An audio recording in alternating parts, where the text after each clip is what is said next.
sad when I don't have the good computer.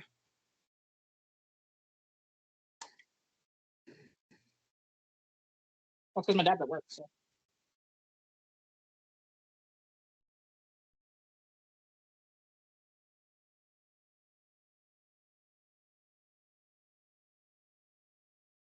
Yeah, there we go. So we appear to be live.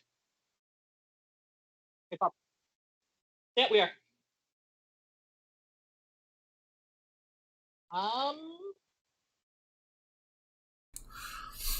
Okay. I have everybody. You're there. I'm here. Everything else looks okay. I do not have chat up yet.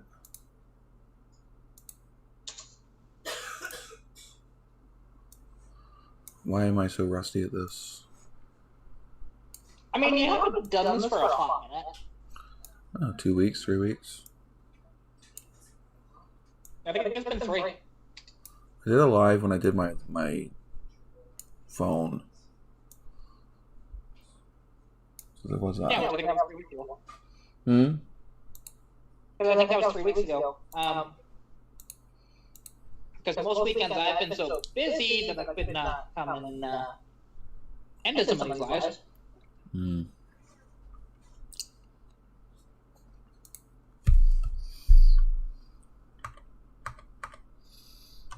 like, because this past weekend, that was man, that was one hell of a time. Last weekend I was in Harrisburg. Well, last weekend, so to paint the whole picture, last weekend, on the Friday, I go up Friday evening because it's easier than as opposed to Saturday morning to get to the dyno day because it's only like a 20-minute drive from where I normally am. As opposed to like here where it's like 2.5 hours basically, right? It's just a lot easier when you're doing that in the morning, you know, lots smaller drive. Well, Nat, which, she's been in the live before. She actually was the one that bought the shirts from me. Okay. Speaking of, how are those holding up? Those were my new shirts or my old shirts? These are the old ones. Oh, okay. Like, it's not too bad. Like, some of the... It's starting to kind of like break up the actual design. I feel like it fits the vibe of it, but it's doing that. So. Okay, it's one of my new ones. It's about a year old now. This is about a year old. Yeah, that's much nicer. And if you see, she was actually coming up to. She wanted to dyno her truck, and. Was that the one that crashed? Yes. If you let me finish. Okay, go ahead. So she was coming up from Cochrane, which is about 3.5 hours from Edmonton. Mm-hmm. And unfortunately, what happened was she was coming up, no big deal, just cruising at 110 on a slow lane, and then there's this BMW. Hold on. We need to clarify that's 110 kilometers. 110 kilometers is about 70 miles an hour. Right, because you say 110, and everybody here on this side, south of you, is going to think, wow, she's fucking cooking. Yeah, no. It's doing the speed limit, okay? And this BMW driver thinks that she's not going fast enough, even though she's not in the hammer lane at all. So, roars up behind her, and then rides her ass for a while, then cuts her off and brake checks her. She swerves to avoid it. She way overcorrected, ends up crashing into the one of the cable barriers. And I take it the BMW driver takes off. Yep, and of course they took off, and don't know who it was, didn't get a license plate, nothing. Just so that's kind of a lost cause at this point. That trying to find him. So now, we have been on the hunt for another vehicle for her and stuff like that. We were working on her truck actually all weekend. So Saturday that could happen, then, you know, I just said, hey, just get it towed to my buddy Keith's place, make it easier on you instead of trying to tow it all the way back to Concord. Just, you know, much shorter distance, and we got a full shop there, we can figure it out.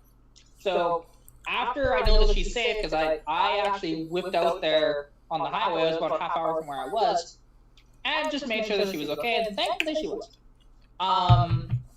But like her truck, it's pretty hurt. I actually I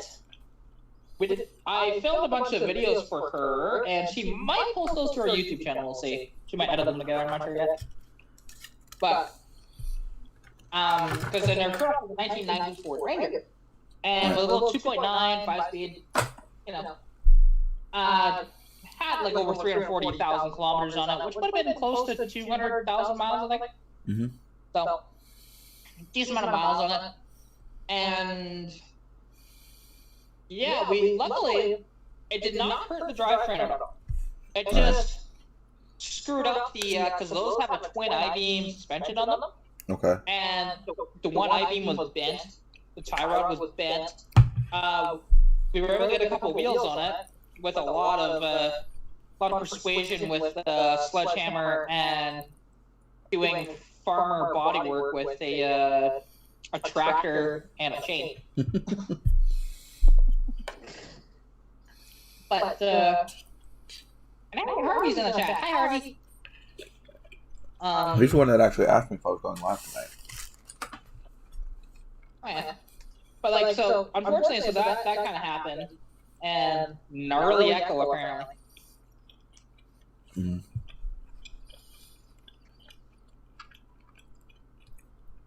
I don't know how much I can do about that. Yeah, well, you had it once where we got perfect, and then... Here, let me try this. Let me know if that's any better. Yeah, let's see. Am I still very echoey? Echo. I might have the speakers up too loud. Possibly, man. I know you've had troubles with the mic being too close to the too. Yeah. I've like rearranged stuff, and it's hard because I need a good set of headphones, but I don't have the money to go get them. Oh, okay. I mean, that, you know, it's still there, but it's out there. It's always been there. Yeah, like, really had it once. Now, it was only for an hour on the stream. Right. Now, I know there is a different thing that I can do. And I can play around with it. We don't have a whole lot of people in here, so I could play around with it. I would have to send you a link.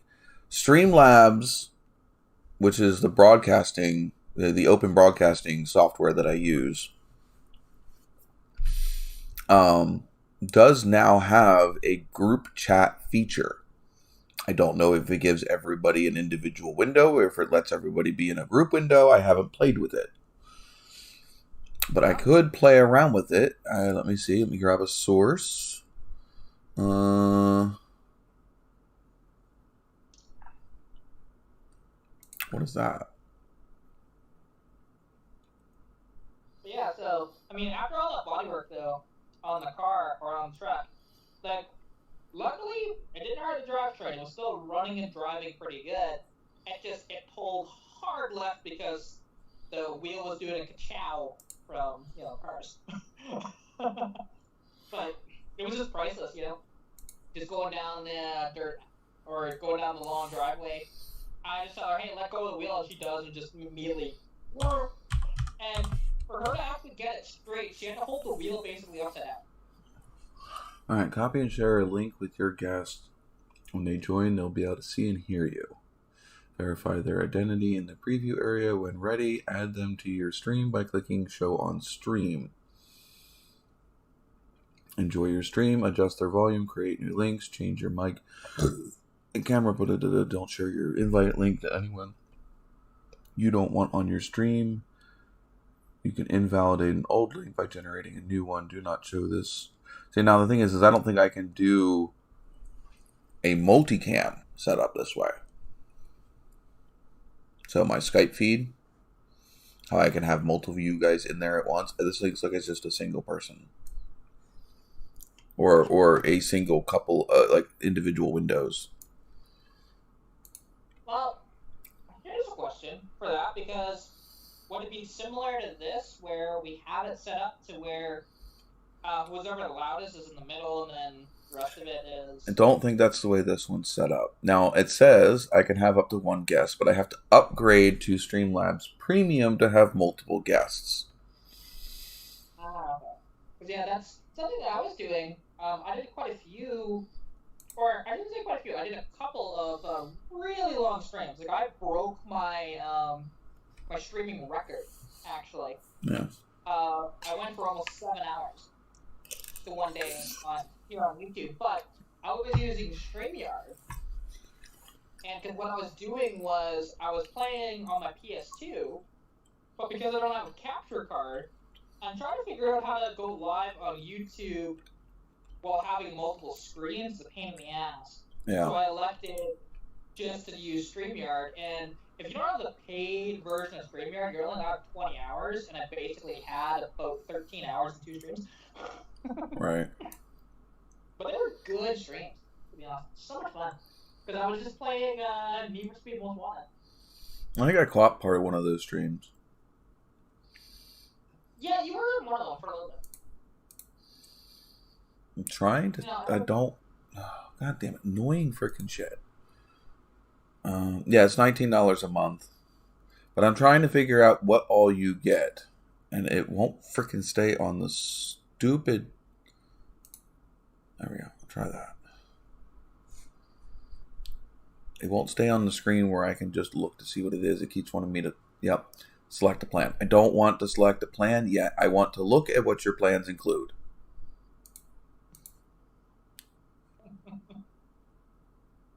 You might have to select a plan to see what they include. No. It's immediately wanting me to pay for stuff. And I don't want to pay until I get to peek at your freaking page. But it's just wanting to do the checkout. It's not letting me check out their fucking stupid other page. It's the one thing I hate about freaking Streamlabs.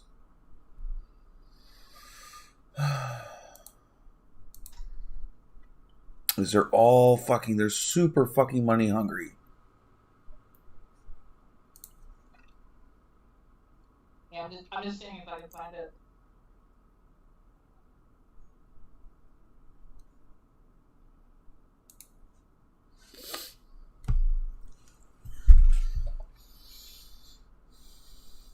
Features. Let's see.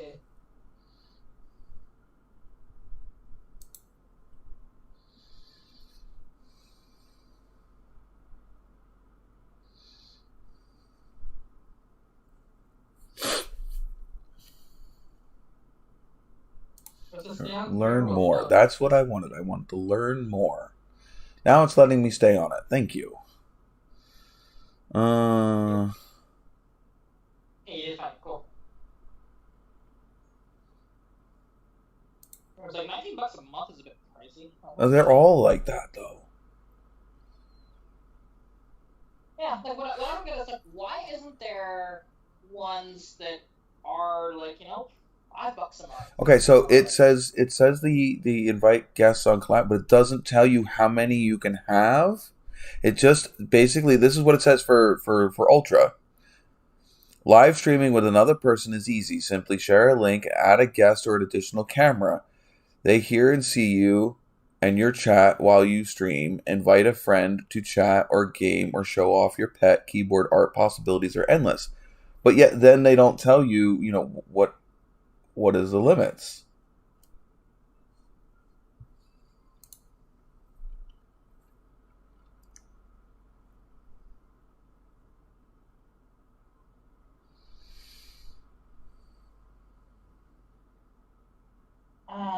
Slowest computer in the world.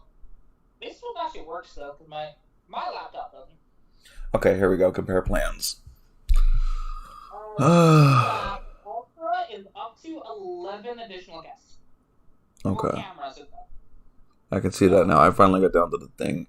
Yeah, so that's actually 11. That's quite nice. That'd be a little already that many. No. But I've had their freaking thing before. And, like, most of it I don't need. Yeah, of course. But you just want the most people in, even though 9 times out of 10 it's usually me. I mean, could I use the custom named CloudBot? Sure. I have no need for the YouTube thumbnail and Twitch panel maker. I do all of that in DaVinci. I could care less about the custom tips page or domain. Maybe the app library I could use. The overlays and themes, sure. But I mean, that's $19 a month. That's $240 a year. I'm not even making that on YouTube right now. Yeah, like that's a bit rough.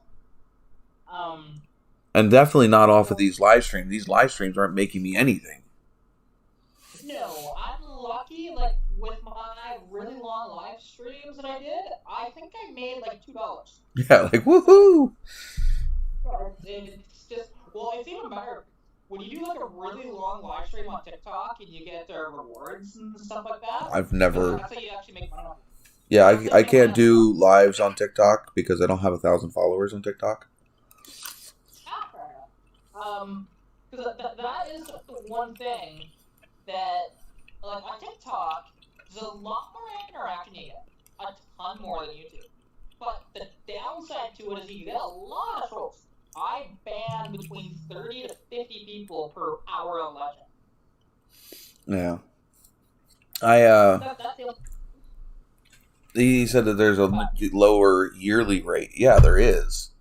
It's still $150, and it's $150 up front. Yeah, and that's the shitty part about that is like one thing for the monthly thing, because that way you can know, like, hey, do I actually like this?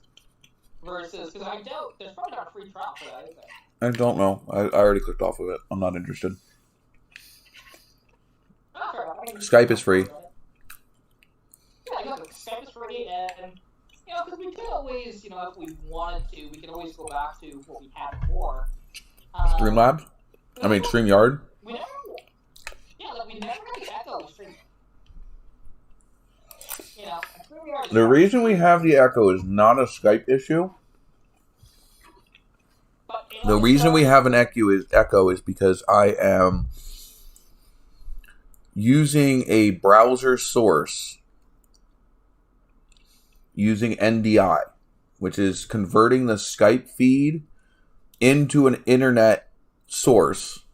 I am then taking that internet source and broadcasting it through my broadcasting software, which means there's a lag, there's a delay. And what you're hearing is they are hearing your voice live, right? And then they're then again hearing your voice through the internet connection. And also my mic, which I had delayed my mic, so we didn't hear that, but it doesn't always work. It all depends on how much lag there is. I might have to adjust it a little bit, which is hard to do.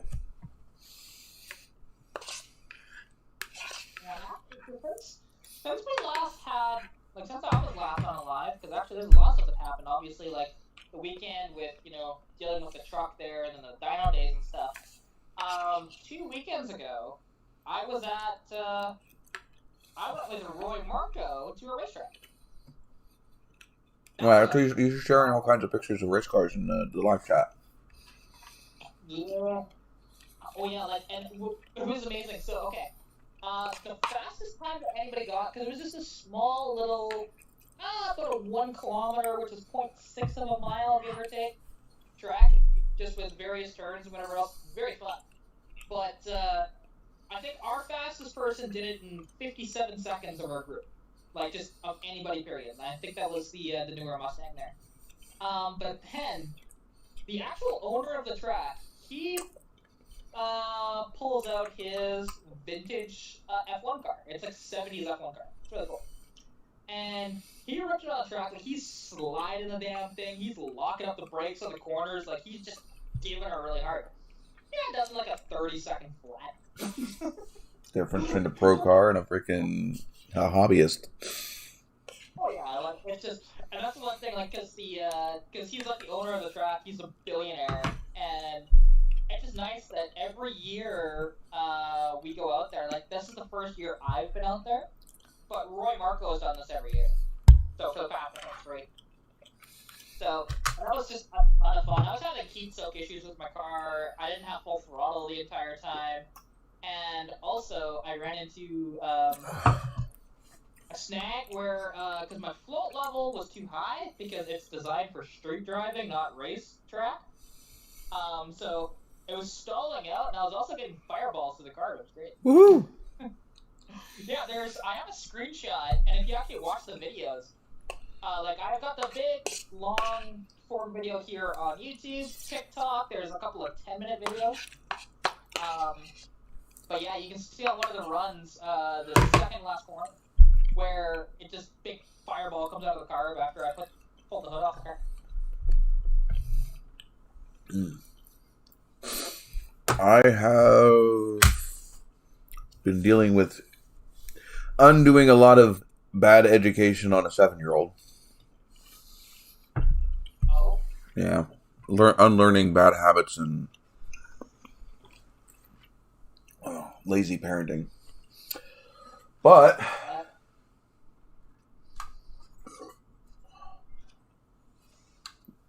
did. Now, I still have to glue all of the main parts together, but that is done. Hey, that only took a year and a half. It almost 2 years. And there's the bed. Yeah, it looks good, you know. And then I can't pick this other one up because it's just sitting here. But I don't know if you guys can see it. Maybe not. I have pictures of it on Instagram. The next one that I'm doing is right here. And you've already seen it partly because I did have it on the channel. It's the Chevelle. Oh, yeah. But that's the size tire I'm going with. Let me bring this is a stock tire. This is a stock tire. Yeah, it's like the differences between when I have the big tires on my car versus the small tires. Because right now, like, Stage doesn't have the big ass tires out back right now. I left those up in Edmonton. I meant to grab them, but I didn't. I was too tired. And the one thing is, because like around the track, I wanted to put the smaller tires on it because I'd have better acceleration and stuff like that with them, so that's why I did that. And they're still in the car. And by the way, Jesse's in the chat. Hey, Jesse. So this is a stock tire, right? Yeah.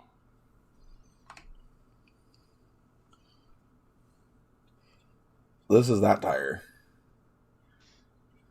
Mint. And I do plan on stuffing it. I'm trying to do this backwards. I do plan on stuffing it about that high. But we'll see. There's a lot of work that's got to go into this one because this is the chassis for that one, and everything's molded in, including the drive shaft. And the rear is crappy too. So I have. Is it in here?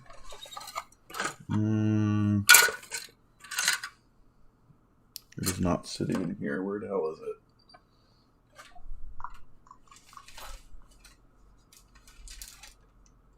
Yeah.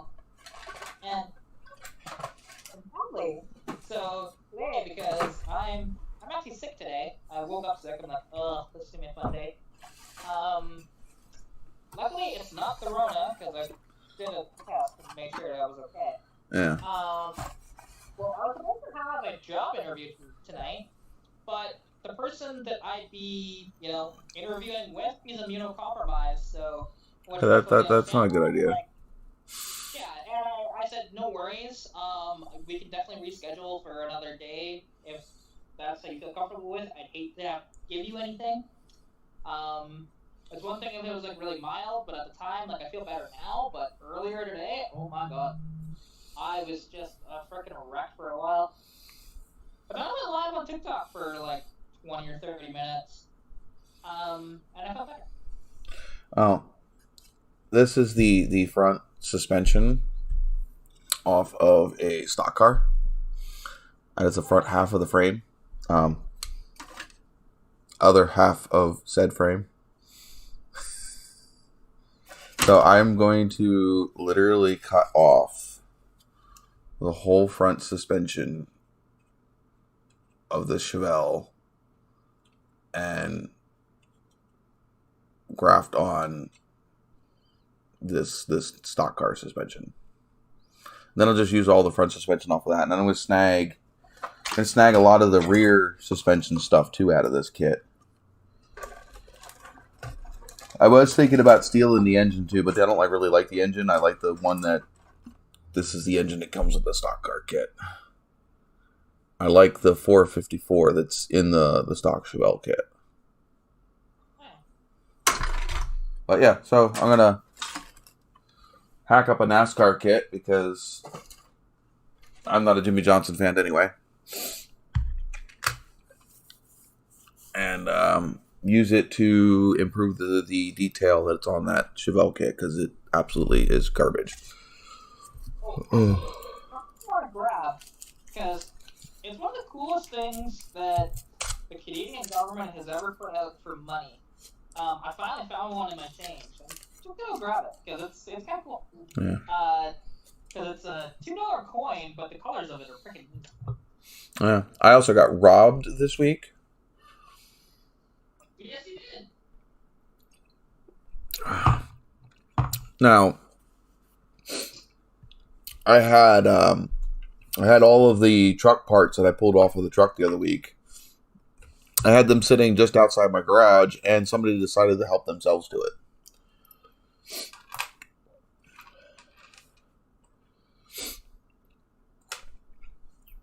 So, I mean, I don't know if I haven't posted anything of it on anything but my private social medias.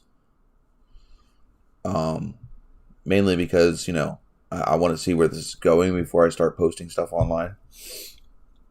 But I came home the one day and I noticed my parts were missing that were leaning up on the outside of my garage. So, I have a security system. I went and I took a peep on the security system, and lo and behold, there's this guy in this green and white pickup truck, rolls up, sees my parts laying there, and proceeds to put them in his truck. And drives off. I took some screenshots from the video, posted them up on our town Facebook page. My post blew up. Like, everybody knew who he was. And apparently he's been going around and, under the guise of being a scrapper, stealing people's shit. Granted, yes, people put stuff out for scrappers to come get. And I've done it. I'm pretty sure most people have. But if I'm doing it, I'm putting a sign on it that says that it's for scrap. It's clearly not going to be leaning up against my garage. And I also tend to post it online. Hey, free scrap at such and such address, bada, bada, bada. Both fronts, Jesse asked what got stolen. Both front steering knuckles for my truck and a set of steering linkages. Yeah, and it was the old parts that you had pulled It's the original parts off of my truck, yes. The knuckles are unobtainium-ish. Nobody has them refurbished or new online. I've looked. Every place that has them listed has them out of stock. And the cheapest I have found them that somebody did have them for sale was $400 a knuckle. Well, see, and also something that I actually learned today because I sold my parts car to to a guy, and the one thing is, the e-transfer was just taking forever, so we went and got lunch, and still didn't happen, so we just canceled it and gave him cash afterwards, but...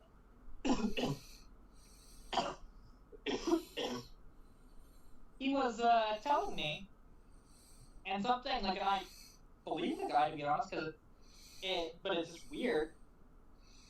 You know that the second gen RAM, like you have, so the early ones up to 90, I think it's 97, are actually a narrower front end on the truck? Yeah, they're different. Compared to the later ones? Yeah, they're different. And the 4-wheel drives are different than the 2-wheel drives, obviously. Yes, they are. But mine's also even more different. It's the off-road edition, which has a different front axle underneath of it. Yeah. They don't have the stock front axle underneath the front. It has... Oh, that's cool. Yeah, it's black and gold. So this is this is our $2 coin that they put out after the Queen died. Yeah. And it's kind of a memorial thing. That's why it's black. Because usually this is silver on the outside. Right. And it's really cool. And I finally found one on my chain. It took forever. Jesse, I did find one in the junkyard, and it took me 6 hours to get them knuckles off. So what happened is, I bought tires for this truck forever ago. Stupid expensive. I couldn't put them on because I still had the alignment issue with the front end, and the shop that I took it to told me that the tapered holes for the tie rod ends were wallered out and I needed to replace the knuckles because no matter what tie rods I threw in there, they were going to do the same thing. So eventually I went down to the junkyard. I did pull 2 knuckles and the front steering linkage off of a truck in the junkyard. In fact, actually, it looked dead nuts exactly like mine. I don't know if I have pictures of it. I know I have pictures of it. I just don't know if I have... Yeah, like, proper pictures, not of the guy actually taking it. And I watched that video, and his rhetoric in the video was just like... Which video did you... I sent so many. Because they were different clips. Yeah, you sent the long form 5-minute video. That was actually me. The 5-minute video was me sitting there, actually sitting in on, like on my camera doing a live view. Yeah. And I was just watching what was going on behind my garage. Oh yeah, no, I mean it's just. But just hearing him talk to the police and everything, I'm like, really, dude? Like, that, his reasoning and stuff, and even when the cops tell him, no, that's not how this works. Oh, yeah, he still didn't want to admit it. Yeah, it's just, like, wow. Because I don't get people that are like that. It's wild. But, I have it on my other phone. I don't have it on this one because I have my junk phone. I might have it in the group chat. I think I might have shared pictures of that truck.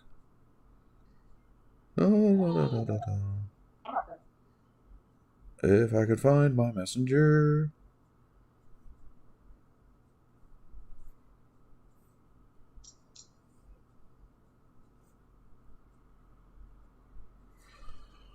But anyway, so yeah, I found almost a fucking carbon copy of my truck in the junkyard, and that's what I pulled the parts off of.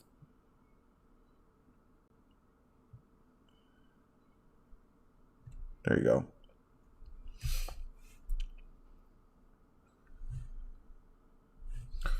So that's the truck I pulled the parts off of. Oh yeah, like identical. And that's what I pulled the parts off of. So I yanked the parts off of it. Like I said, it's a lot to get them knuckles off, especially without any air tools or because those the center bolts are torqued to 170 foot-pounds. It's a lot of torque to try to get loose in the middle of a junkyard with a truck that's been sitting there for how long? So yeah, the first one actually came off pretty easy. It was the second one that took forever to get off, which was the driver's side. But anyway, so the ones that I had that I took off of my truck are serviceable. They don't make them anymore. It's not technically considered a wearable part. So I could send that out to a machine shop and have the taper repaired. The only reason I didn't do that is because I can't have the truck down that long for however long it needs me to freaking send those knuckles out to a shop, have them fix them, and return them to me for me to reinstall them. I can't have the truck down that long because it's one of my daily drivers. The key is the other one. The truck is the one that I drive to work. And in fact, it already cost me 1 day of missed work because I didn't have it back together in time for Monday. And so I had to call off and I had to go get some more parts and finish getting the truck back together. But I had the parts sitting outside. Yes, I could have had them in my garage. But that's not the point. I should be able to set stuff outside my garage. Kat, if you were to set stuff outside your freaking trailer in your driveway, would you expect somebody to come by and come steal it? Man, no, exactly. Like, it's just the arguments were really dumb. Oh, you should hear. I should pull up some of the arguments in the actual post that I posted on the group in my Ashland. The page is called Nosy Asses of Ashland. It's kind of what most of the groups around here that are the town just bullshit groups, not actually run by the borough. Yeah. I wish I could pull them up. But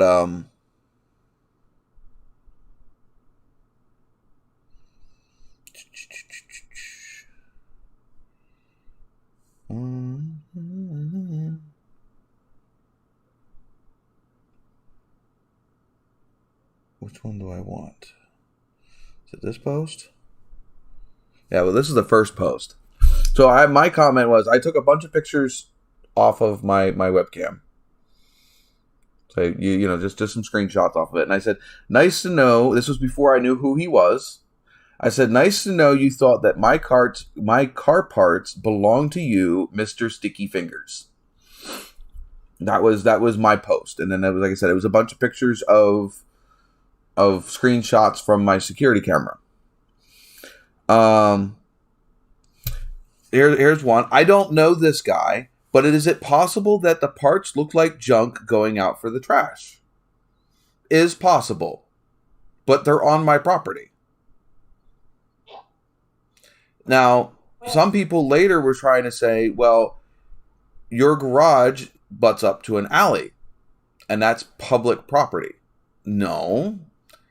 My garage, yes, butts up to an alley, but for the next 3 to 4 feet past the end of my garage doors is my property. Yeah, like that's what the technically, as the cop said, it's part of my driveway. So my response to her comment was, so if I see something on your property that I feel like taking, I'll just claim it that I thought that you had it out for the trash. It's basically what she's just saying. Because you think that it's garbage, you have the right to take it. Somebody else said, I have an idea. If your shit is so important, don't leave it sitting where it looks like it's junk. We've always had somebody in the town that goes around picking up scrap. From Shinny to Sparky to Zimmerman and so forth. So I think that if your shit is so important, then don't let it sit out where it looks like junk. That's the problem. It's that mentality that is the problem as far as I am concerned. I shouldn't have to... there you go. I wrote back to him. I said, I shouldn't have to bolt down everything, not in my house. And the fact that you feel that I'm in the wrong for not doing so shows what's wrong with today's people. I don't know about you, but I was taught that if it's not yours, you have no right touching it. It's how I raise my kids too. It's not yours, don't touch. If you don't know if it's scrap and you think it might be and you want to be able to pick it up as scrap, you knock on my door and ask me, hey, that stuff you have out by your garage, is it scrap? If it was scrap and I didn't want to freaking turn it in and I didn't feel like dealing with it, sure, go ahead, go take it. If I was mine and I didn't want to get rid of it, no, sorry, it's not scrap, you can't have it. Yeah, that'd be like, because I'm not going to lie, I have some stuff around my yard.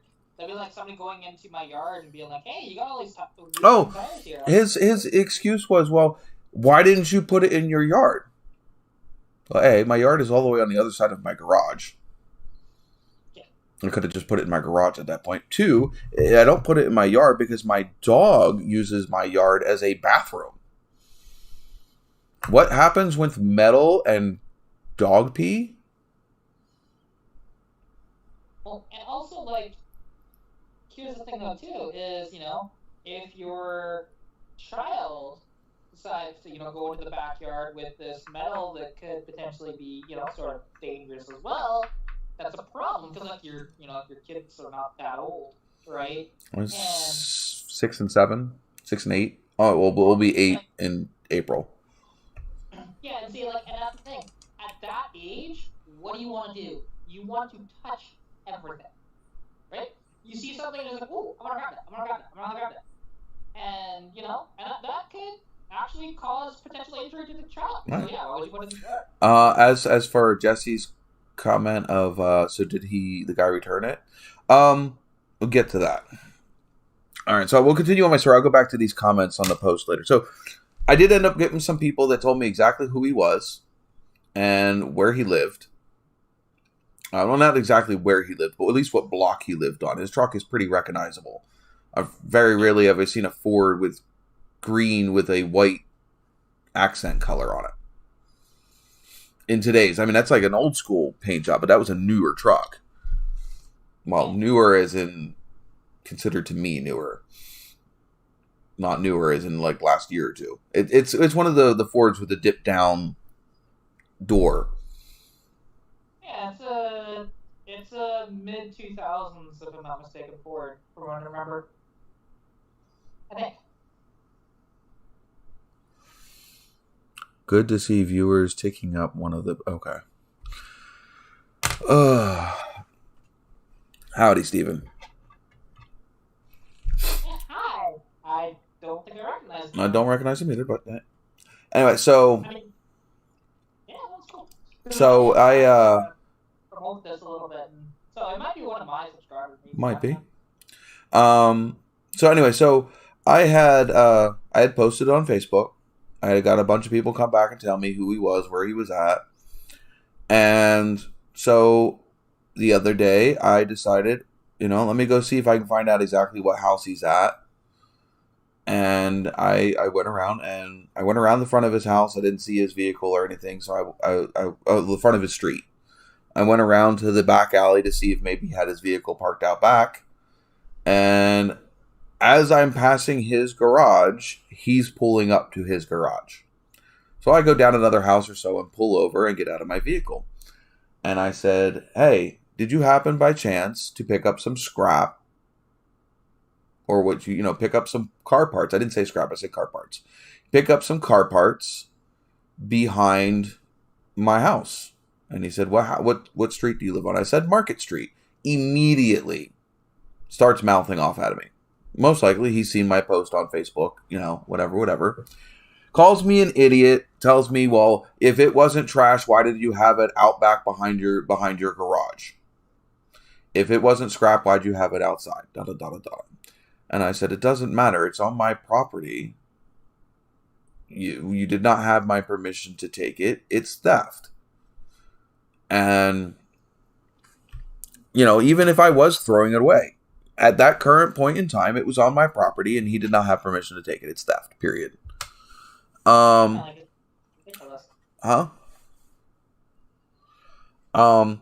And he proceeds to yell at me, and then he tells me I have to take that post down on Facebook, that it's slander. Well, he obviously does not know his laws, because he is insisting he didn't steal anything. And I proceeded to ask him. I said, did you take property that did not belong to you off of my property and take off with it? Immediately starts freaking going back to the whole bullshit of why did you have it out back? I said I shouldn't have to have it I shouldn't have to have it in my garage for you not to take it. It's ridiculous, and to be honest, you'd think that for anything like that, it's whether you put out a post or what most people tend to do around here is for anything that's just free, they just put out a sign saying free, come take it. Yeah, exactly. That's what I would have done. I would have done both. I would have put a sign out that would have said free scrap, and I would also have made a post on Facebook in the marketplace saying I have scrap out. Somebody come take it, because my house is not on what would be considered a main street. I'm not. You have to be either in the area for something else or literally scouring for things to snag. I live in a good area. I live in a good neighborhood. And I live off the beaten path. Okay? My road is not a thoroughfare for the town. I have maybe 10, 15 cars that go by my house in a day. I have security footage to back that up. I literally can count how many times in a day that somebody goes by my garage. Which is why it wasn't too hard to find who did it, because, again, there was only so many videos to look at. Yeah. But anyway, he proceeds to tell me that I need to take that down, that it is slander. Well, the definition of slander is... in fact, I have it posted. The definition of slander. I need the other one. So the definition of slander is is used to describe a false statement verbally, keyword verbally, made by one party against another. A Facebook post is not verbal. I'm not. To be honest, I think that's been updated to where, no, there is a different firm. The reason why for this that it counts, because I had to deal with this a couple of years ago with a guy. Right, there's a different name for that one. What you're thinking of is libel. Libel. That is technically what he would say he was trying to get me for. Slander is verbal. Libel is written or broadcasted. No, libel. Libel.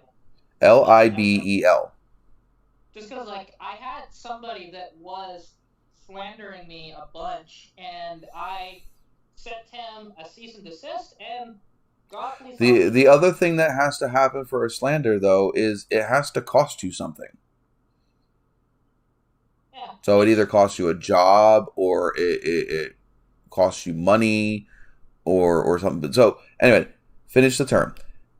A verbally made by one party against another. It is a form of defamation that is communicated verbally to a third party, which makes it temporary. So it has to be a temporary. Verbal is temporary. You only hear it as I'm speaking it.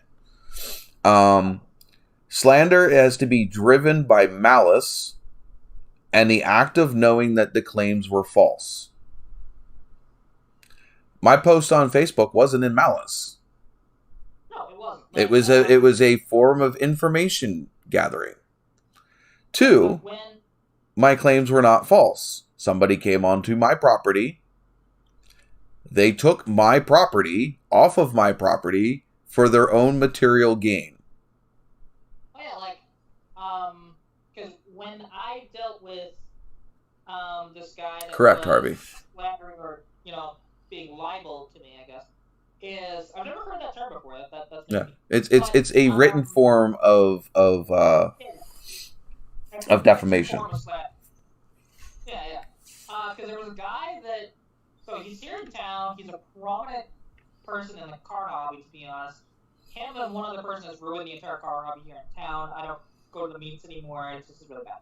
But I was selling this TOS Suburban. And I have had bad dealings with him in the past. He messages me, even though this is kind of the screwy thing about Marketplace. You can have someone blocked, but if they find your ad, they can still message you. Yeah. That's screwy. That is bullshit. But anyways, so he messages me, and all he says is this still available? I just ignored it. And he posts in a bunch of groups to say... So what he was costing you was potential people to buying that vehicle. Yep, or other things that I'm selling. Which is so funny of how many... The outcry from it, because I had people from these groups that know who I am, and then said, yeah, we have taken it down, they are no longer allowed in this group, and we know that you're a genuine person, and you know it. So, which is just hilarious. And so, yeah, he got a cease and desist. And like I said, I sent the cops to his house. Just give him a warning. So, so the definition of... It says, slander is different from libel, which are false statements made through print or broadcast. And also, like, the definition of theft I have up there, too. It says, the unlawful taking, carrying, or leading, or riding away of property from the possession or constructive possession of another. Sorry. And that's straight off of law sites that I got those definitions from. So slander doesn't even, because number one, I had not made any posts that were of malice. I did not lie in any of my posts claiming he did something that he didn't do. So it's not slander. Nor is it libel, because, again, nothing was untrue, nor is it of malice or whatever. And two, it's not costing him anything that is of my fault.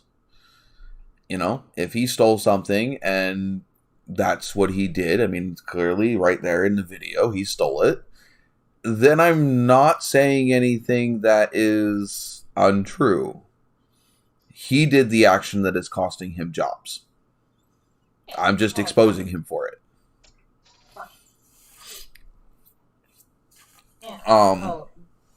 It's just, again, like, there are people that just really are just stupid when it comes to their rhetoric and everything, and they don't realize of certain things. Like, it's funny, I've been arguing with some people, because I don't know if you've ever seen this. It might not have happened in your town yet, but it's been going on for a little over a year now.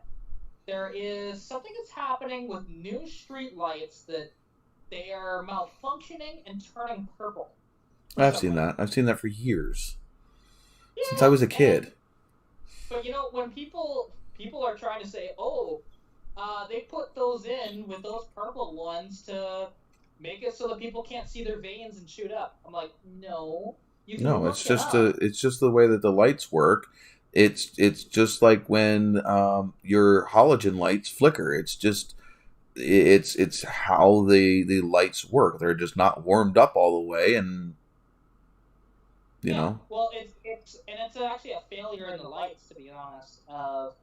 They're discoloring, and it's just because the whatever's going on in them. Because I don't remember the exact thing it was, but I know it's a failure. And like, because one of these pages on Instagram, it's like, hey, we've got normal lights, and then we've got rave lights in Calgary, right? Just like purple. And like, I prefer the purple. It looks cool. Not to mention, it's better on your eyes. Yeah, exactly. It's way nicer when you're going down the freaking highway, and that's the one thing, because he tried to say, well, they're like everywhere. I'm like, so why is it that they're sometimes white and sometimes purple? And he was trying to attack my intelligence. It's like, oh, you work in a garage, so I thought you'd have better intelligence than that. I'm going, most people that work in a garage are retarded, like they just are. Well, thanks. I'm offended now. Let's be honest, though. You've met a lot of those people. They're not the smart. Harvey, after we found out who it was, and I found his Facebook post, I blasted his out. It's like, no, this is my person that stole my shit. If anybody has any information on him, get in contact with me, because I needed to report it to the cops. So no, his name was there. His picture off of his Facebook was in my post. But again, I was not doing anything. I did not post anything that was untrue.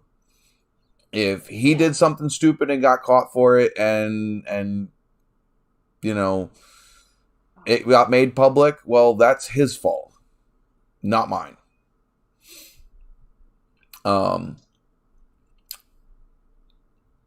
But I made a second post after I went and talked to him, and that was what I was reading the things off of. I said, so update on Mr. Randy. I said, I confronted him to request my property back, and he immediately called me an idiot, told me to take him to court, and that I should take my post down or he would sue me for slander. He also said, why didn't I post a pic of where the parts were located? And if you've seen my post on my regular Facebook, it is the same post that I had posted to this group. You can clearly see the picture of him bending down to pick up the parts to go put it in his truck. It is this same said picture. Yeah, it's like, and here's something stupid.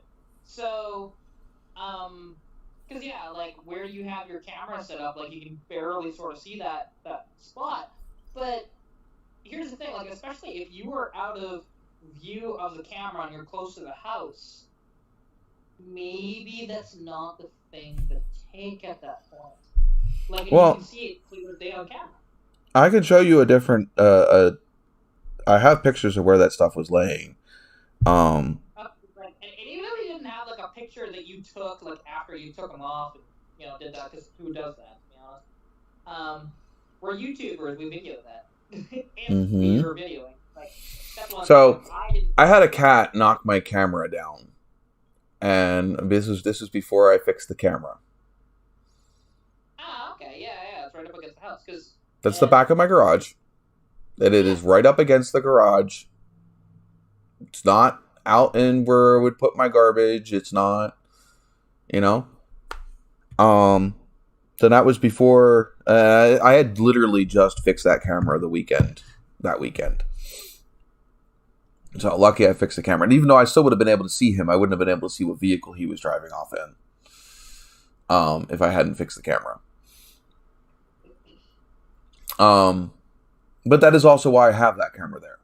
I have that camera there so I can catch anybody going in and out my garage doors if they were to go that way, or messing with anything that I might be working on out there while I'm working.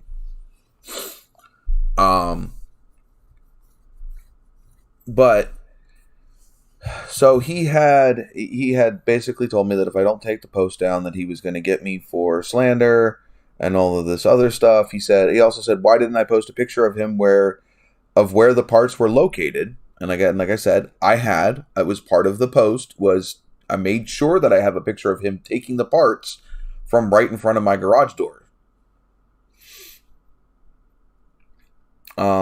Which I said, same pic as in the original post as seen below. And that if I didn't have them out for the trash, why did I have them outside my garage? I said, well, if it must be known, my garage is currently occupied with a classic car restoration. It is. That if you've ever seen the inside of right inside my garage door, that car is backed all the way up to the back door. I have that car pushed as far back as I can, so I have all of the room in front of the car available for when I did the dash. Yeah, I remember. Also, I don't put my trash out in front of my garage door. I have a spot on the side of my house, which I do. My trash is picked up on the side of my house, not my garage.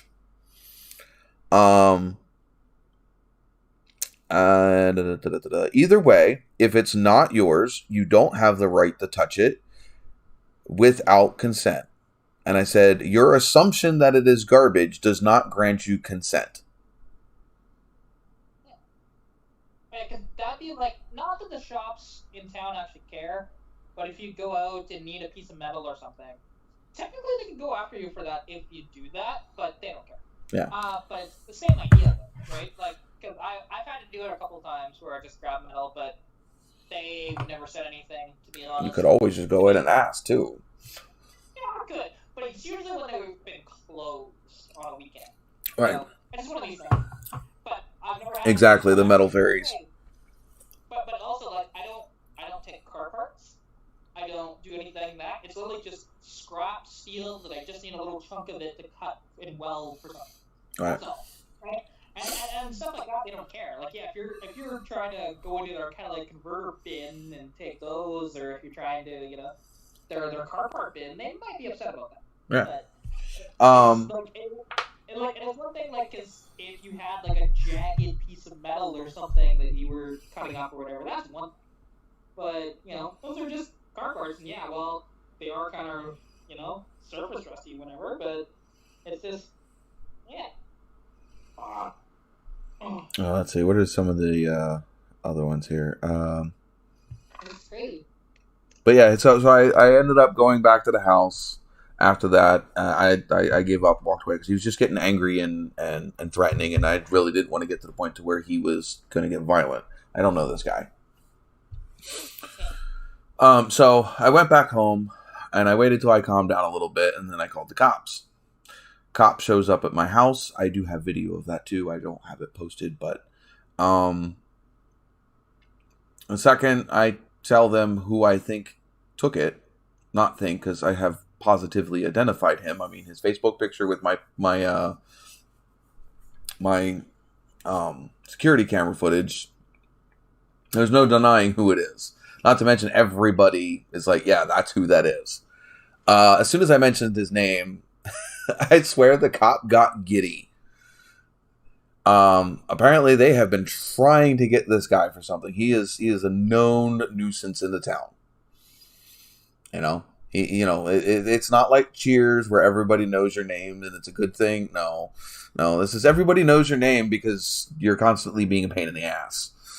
That's normally how it goes. Like, I'm lucky here in town where, yeah, like a lot of people they might not know my name, but they know who I am just because of the cars I drive. All right. Because there's not very many people. There's only one other Fox body in town, which I've seen them quite a bit lately. They have a '83 Mustang convertible. It's got a tan top on it, and it's it's just like how I got my nickname and how this channel got its name. Yeah. You know, I got known because I was the guy that drove the '77 Nova. You know, I was the guy that drove the classic Nova as a daily driver. Yeah, and that's why now my YouTube channel has made me kind of famous across the province, but I get recognized quite a bit now. It's kind of cool, and especially if you're walking around wearing a freaking Pikachu hat. Yeah, people. Well, because the one thing is, when I was in Lethbridge, because I wore this hat all the time, you know, I would do the impression, right? Just do that. And especially when I see a kid, I'll do that impression, and they just light up, and they love it, right? And that's one thing, in Lethbridge, when I still lived there, a lot of my friends, they didn't call me Cat or Katarina, it was Pikachu. Just, you know, that was my nickname. And that's why, on my YouTube, or on my Facebook page, you actually see under nicknames Pikachu, because that's what people used to call me. All right. And, I used to wear this hat all the time. I don't wear it as much as I used to, because it's starting to fall apart. But, you know, I need to get it fixed, which a friend of mine said that she can fix it. The only thing that she's worried about is trying to re-dye this so that it goes back to the color it's supposed to be. Because this is very fake. For reference, it's supposed to be like that color. Right. Right? So, it's just very faded. And because we were talking last night on a TikTok live, actually, and she just said, well, I could dye it, and I could definitely fix the brim of the hat, because you can see it's starting to get really bad here.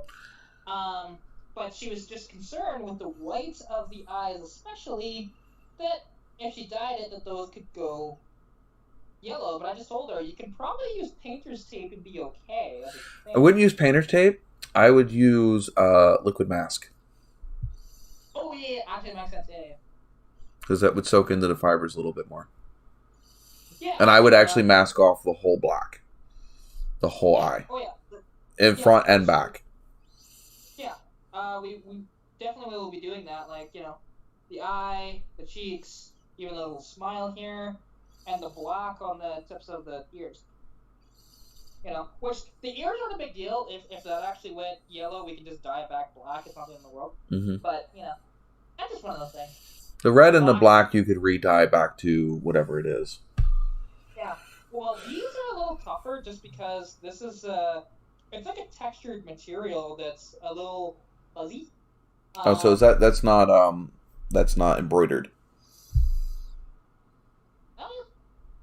I mean, it kind of is. You can see on the backside. Yeah, it looks embroidered. Yeah, it is embroidered. So it's not it's yarn. It is literally just yarn that's been stretched back and forth across the opening. So yeah, no, it's not a textured fabric. It's embroidery, and you can dye that. It's just string. Wait, and we definitely will. Like, I'm gonna have her at some point fix this hat because I want it to be back to its glory. Because it's just. You haven't found another one that's similar, that's newer? See, they're similar but not the same. So the newer ones, not that it bothers me that much, but I have a lot of history with that.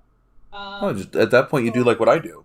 You just you have them. You go get a new one, but you just keep the old ones around. I mean, this is my original hat.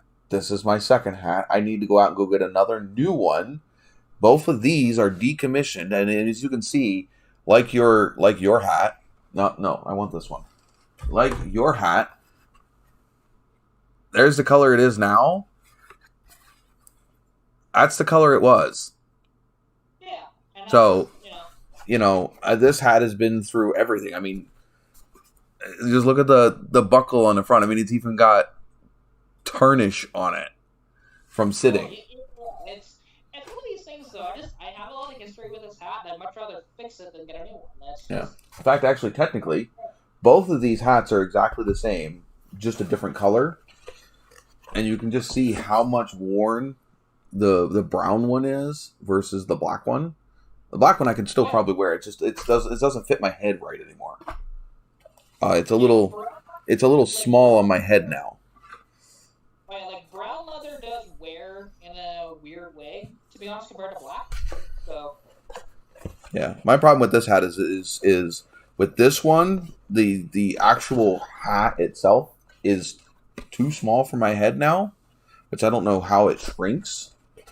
But that is the problem with this hat, is the fact that it does not fit on my head right, and so it's not comfortable. Huh? Is it leather? Yeah, it's true leather. Real leather. Yeah. So what you could do with it is even like something like a hair dryer or something like that. Stick it in front of it. You can strut out the leather a bit and make it fit your head. This one fits perfectly still. It's just really worn and Yeah. Oh, sorry. Yeah, I steam it. Okay. Yeah, that's true. Sorry. Yeah. I meant to say that. I just, yeah, and like, to be honest. Yeah, I'm not sure if you can read that. It's a, there we go. It's a Silverton. Yeah, see, like, if you actually find a hat shop, they could steam it and and properly resize it, and it would probably only cost you $20 or $30. Yeah, it's a Minnesota genuine leather. Oh, I'm not sure. But honestly, Minnetonka. Like, if you want to get that resized, just go to find a hat shop that does a lot of like cowboy hat shops or whatever. They can resize a hat and it costs you like $20. So, it's one of those things. As long as it's like proper leather, because if it's not like this, you can't resize this without cutting it and physically. No, it says genuine leather, but we know genuine leather is a cheaper version of leather.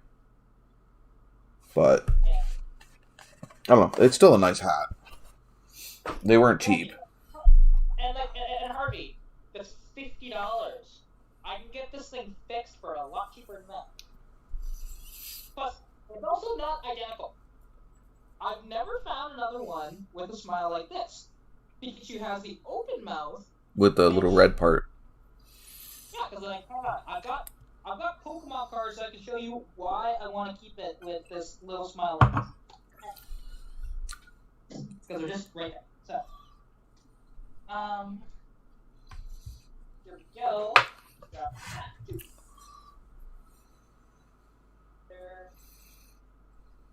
There. So, this is. I might actually have to. Hang on. Do this. So it actually. I'm trying to figure out how to blur my background. Oh, there it is.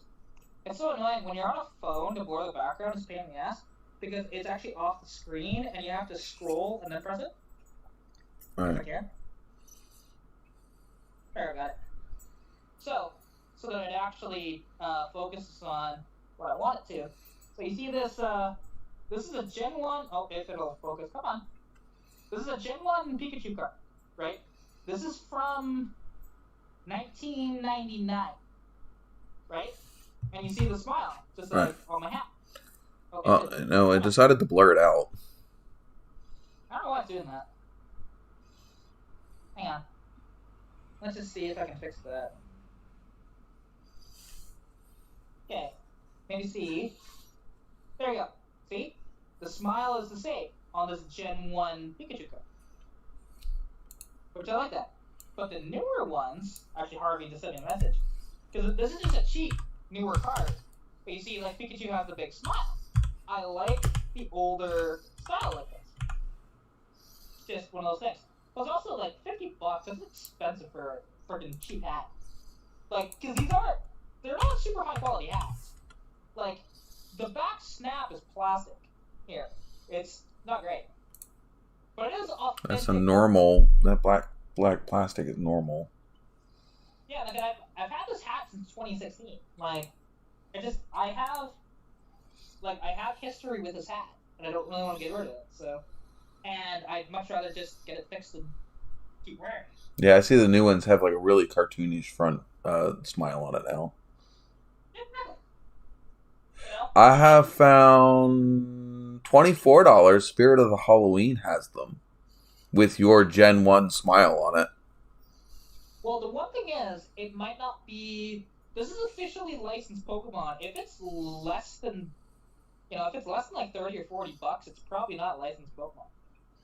Not that I care as much, but it's usually better quality.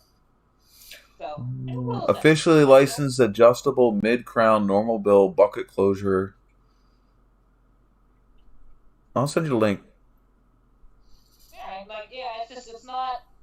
But I'm okay. Like I said, I'll still this one fixed. It's fine. I have a friend that's very crafty, and I have a history with this hat. Oh, yeah, I understand that. But at that point, like I said, normally stuff I have like that I don't want to keep around. Necessarily, I want to keep, have it possible to be destroyed or lose it. I will tend to put it up. That way, it doesn't wear any more than what it already is, and I don't have to worry about losing it. You'll have to. I'll send it to you. You have to let me know if this is the right one. You're sending me on Facebook? Yeah. It's the one, your profile where you're working the dino.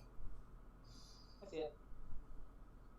Yeah, I don't use the other profile unless my account gets banned. That's the only reason why I have the other. Oh, okay.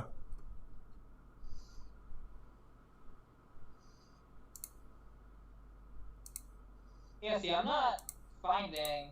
No, that link just sent me to a bunch that are not even the same at all.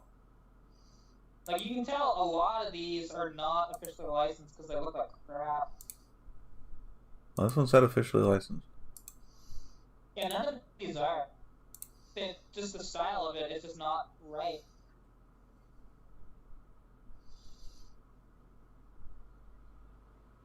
Yeah, see, that's not the same hat. I didn't say it was the same. I said it is pretty damn close. Oops. The one thing is, mine's like similar to a skater hat where it has a flat bill, which because I can't wear hats that have the curve. You do realize all hats come out flat bill. It's curved for the picture. Every time I get my hats all come flat. I put the bend in my hats. Yeah, see, I find them all the time at stores that have the bend. It's because somebody bent them. They don't come bend. Yeah, well, as somebody who has worked as a courier under my parents, and you see the packages, they actually can come bent. A lot of them actually do. Unbend it. Yeah, the store doesn't unbend it. Well, I'm saying you could. Yeah, I would much rather, like I said, I'll just get this one fixed. It's fine. Plus, and the prices of this stuff too. Like, yeah, I'm looking at all those and like. Hey, this one's $24.99. But also, there was one. It was $24.99 with $60 in shipping. I'm like, hell no. Well, for you, I'm pretty sure this one's not $60 in shipping for me. Yeah, I get it. It's just one of these things. Now Harvey sent me one because I can take a look at that. That's the beauty of using Skype because I can be out of that, but you can still see me on screen. It does say officially licensed. What is it for shipping?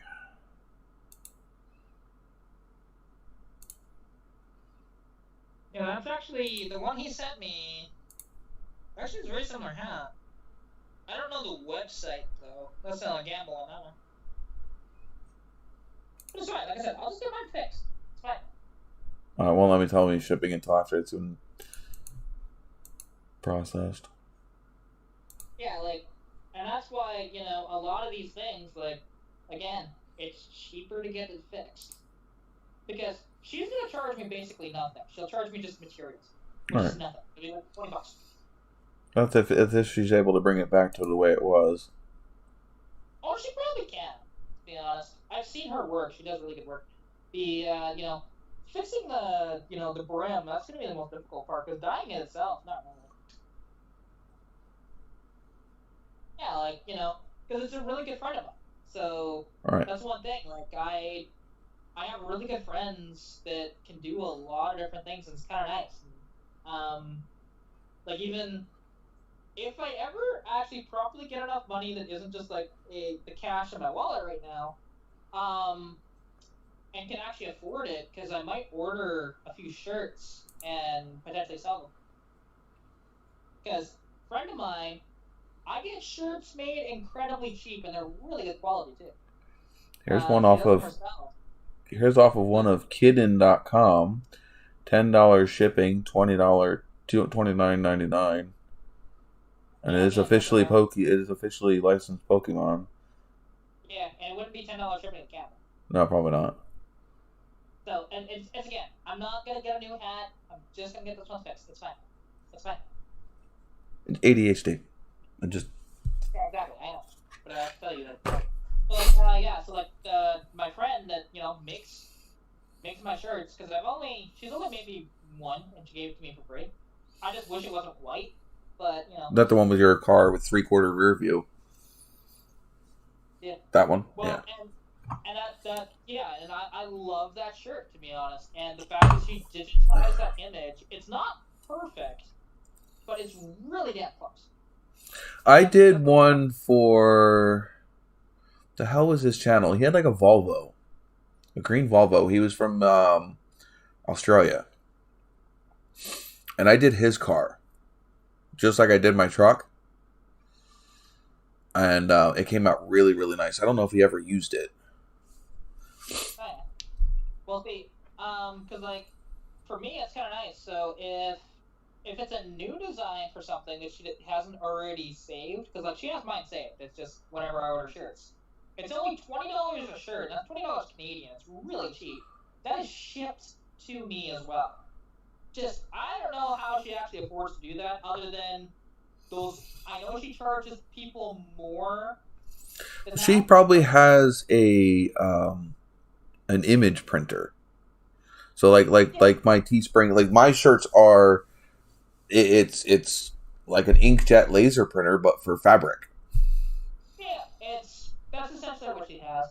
And, you know, she doesn't cheap. Like, I know she's probably losing money on my stuff. But other people not so much. Like, in a brand new design, like, she charges, I think it's like $45 for just her designing it for you, and then I think it's $30 a shirt after that, which is honestly really good pricing, to be honest. That's Canadian, not American. Now I don't know like what she charges for like shipping to the States or anything, but it's just really good quality. I love the shirt that she gave me. I just again wish it wasn't white, but you Yeah, know, I don't it's wear fine. white. Don't ever give them somebody who works on cars white shirts. They never stay white. No, like I have white shirts, but Yeah, but the second you wear that white shirt, you are out never expecting to be touching anything mechanical, and that is when something mechanical happens and you have to go freaking deal with it. When you have the white pants or the white shirt on or something you don't want to get dirty is the day that something happens that you have to freaking take care of it. Yeah. Like Every time. I deal with because like and that's one thing because even like hey I check my oil and my hands just get dirty because I have a dirty motor, you know, similar thing. It's just and being a perfectly pearl white shirt, it's just any little speck of dirt you can see it on a black shirt. You don't see it as much. That's why most of my shirts you find I don't necessarily always offer white. Because I'm not stupid. I'm like, nobody's going to get the white shirt. At least nobody that's watching stuff on my channel is going to get the white shirt. I do gray, I'll do black, I'll do maybe some bright colors, but they won't be white. An off-white maybe, but not a white. It's one of these things, like I may offer white, but it's only like because if I order shirts, they're going to all be black. But then I'll say, hey, you can special order certain colors from me. You just need to give me a heads up on that.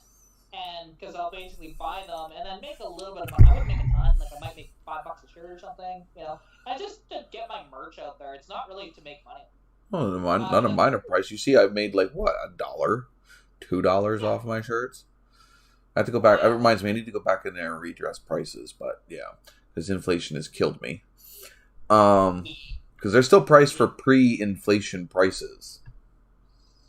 Oh, yeah, so they upped the price of the cost of the shirts, and I never upped the price of my shirts. Yeah, because like what she just does is she just finds like the shirts that like just they're really cheap clearance shirts at like Walmart's or even at like the dollar store and stuff like that. Because it's usually like Fruit of the Loom or something. These ones here, or Gildan and you know. Yeah, this one is it is 90%. What is it? Combed ring spun cotton and 10% polyester. These aren't even labeled as Gildan or anything. I don't know. I know. So these shirts are a name brand shirt. They are unbranded on purpose, so that way they could put my logo and stuff on the inside. I'd have to go back and go look to see what the actual brand of the shirts are, but they're a higher end shirt. Oh, well, I mean, even that tank top, it's actually a very nice tank top. But also, like, white isn't my most flattering color either. Did I order your tank top? Oh, you're talking about the tank top that she did. Okay, never mind. Yeah, no. I only have one of your shirts, and that's the, the old school. Yeah, and like it's a nice shirt. The only thing I don't like about it is that it's instead of being a nice like smooth material, it's a little rubber. It depends on which one you bought off of that, because I had nicer. I had like 2 or 3 different tiers. And the tri-blend is normally what I bought, which is a nice smooth like a sweat wicking material. But I had some of the really cheaper ones because of the fact of I knew that there were some people that would want something that is less expensive. Yeah. Well, here, I'll grab it real quick.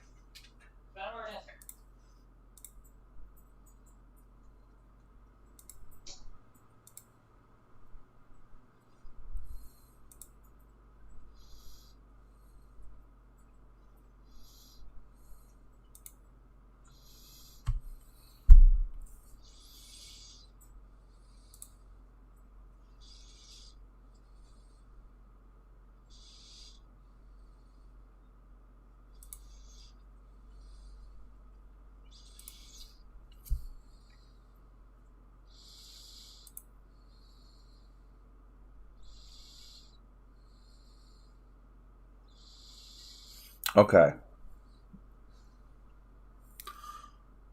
So I don't know where she went, but my shirts are currently made from Bella Canvas, and the shirt style is 3001.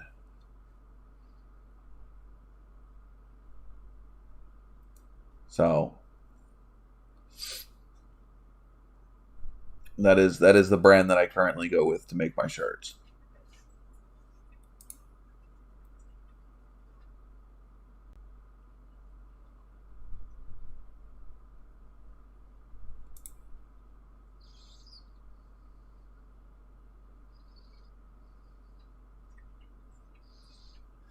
Yeah.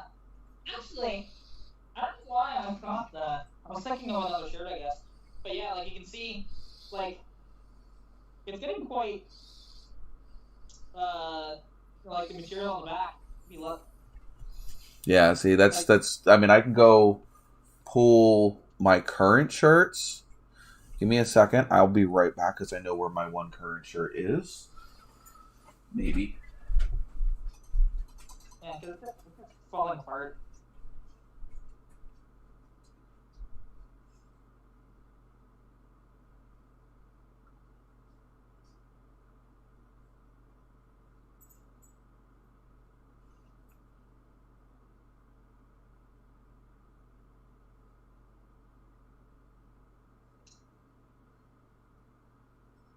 Oh.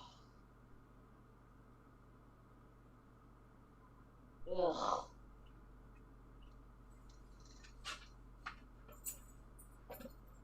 Shit.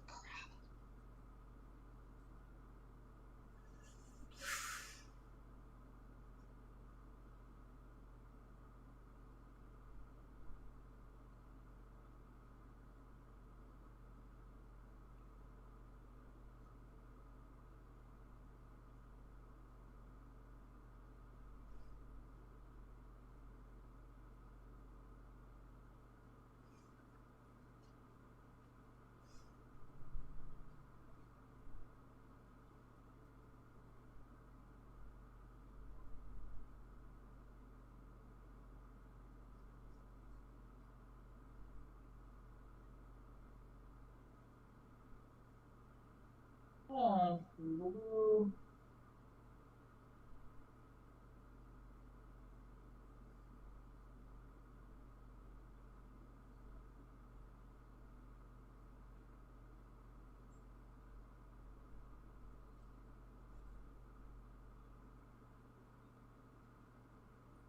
I've seen that many times. Yeah. There we go. Like it's so weird, even though it was sitting the same way. When I'm screwing with the phone, it goes sideways like that. That's odd.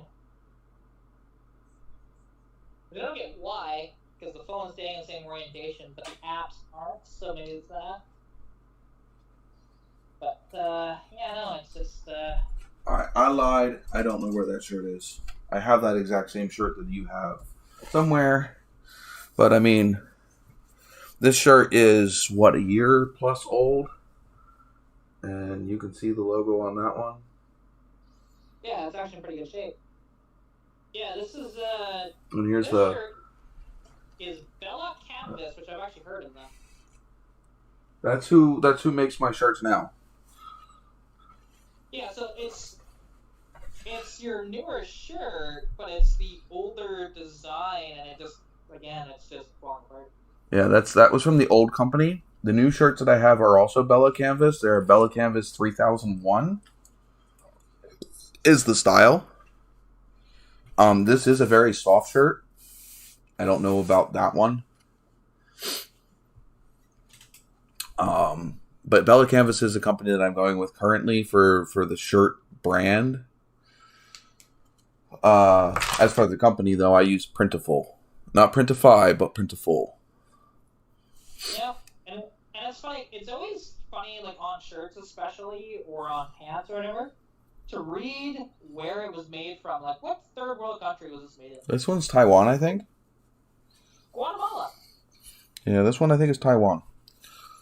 Yeah, this one's Guatemala. Yeah, Nope. Nigeria. This one's Nigeria. it's always interesting that it's always a third world country. Of course it is, because its labor rate's lower. That's what it is. It costs less to produce the shirt. But, okay, so I think it was Matt that bought a shirt a little while ago. It was my missing socket shirt, the Error 404. So he paid $24.26 for that shirt. It's $25. I made $1.76. It's a profit at least. It is a profit. I'm not gonna bitch. It is a profit. But when I designed these shirts, I was making about $4 or $5 in profit off of each shirt.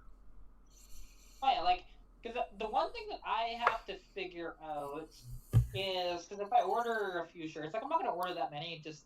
Well, and actually, no, that's not technically a profit because I still have to pay for the website that I'm selling them on, and I also have to pay for there's payment for the domain, there's payment for the actual design of the website that I have to pay for every year.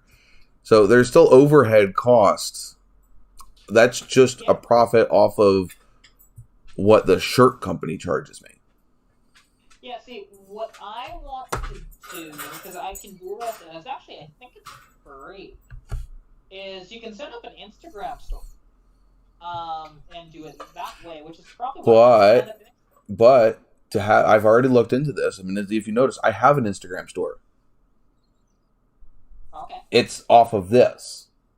So I had to pay for my website and my domain name, and that's where the listings are stored. Instagram snags that information from that website. So you have to have an off-site website to actually house the store, the digital store. You just are able to display the merchandise on Facebook and Instagram. Well, what I might end up doing, because I prefer she does the legwork and I get paid from it. That's what I do. But because what I can do with her is she gives me the rates that she normally give me. She charges the customer the shipping on it, and then I just make maybe $5, per shirt, whatever. And she can sell it off because she has an Etsy store actually. And I'm okay as long as she shares the profits, which I'm sure she would. She's a fantastic person, and yeah, just because of me just helping her out and being a friend with her, she offers me these amazing rates that nobody can match that. It's just one of these things. She does low volume stuff because she's usually busy with other things I don't know, drag race it, because she does a lot of that. So she has an S10 that she does 8 mile, and she's her truck is gone I think 6 seconds in the 8th. So it's pretty good, to be honest. And her I don't know if she has a YouTube channel, but she has a TikTok for sure of Harley Motorsports. And in the description of all of my videos, I link not only her Instagram, but I also link her Etsy store as well. Yeah. So the last 6. I need to ask Chris as well, because is he still doing that Amazon thing, or do you even know? Who? I don't know. Oh, okay. Because just I'm still promoting his link at the top of my thing, and I don't know if it's even active still. He's always off on some adventure. As far as making money. Just go to one of the videos and find it. Yeah. I think one of them's actually me. But I've had 4 total orders in the last 6 months. Yeah, you're not going to be selling it. We're not big enough to sell a bunch. But I have it there because the link is still in all my videos. So if a video blows up and I don't realize it, well, the link is still there. Which is the whole point. Yeah, because now I don't even have one of my favorite ones, which is the one that's right next to your head. Oh, on the live. Yeah. You're looking where? What? Yeah, my mind blown one. That is all my original artwork. design. It's not my thing, but it's a cool design. It's a piece of art. Not everybody likes everybody's piece of art. So to me, it is something that I, it is a piece. I could put up my artwork, but I don't know if I can because some of it is copyrighted material. And that's the one thing that you have to start around. Oh, so okay. Looks like Chris's link does still work, but I think this is different. I don't remember it looking like this at all. But this goes straight to Amazon's website as opposed to his affiliate. No idea. Now. Yeah. I'd have to talk to him, because I haven't talked to him forever. But... Yeah, he just said he wasn't going to be on live.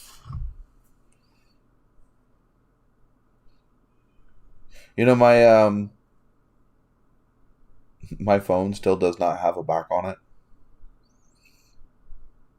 Really? Yeah, I'll show you in a second. A minute? Oh, no, it was Brad that said he wasn't going to be on. Oh, okay. Well, Chris is almost never here anymore. Like, he used to be in every live. How did anybody know I was going to be live tonight? Did I mention that somewhere? No, you didn't. The only thing is he may have seen the notification. No, you said alive tonight for once. I'll be there. Oh, is it because I opened up the Skype link? No. Is that what you saw? No, I saw the actual link earlier on for your live. Oh, on YouTube. Yeah. It wasn't a Skype one. Yeah, there you go.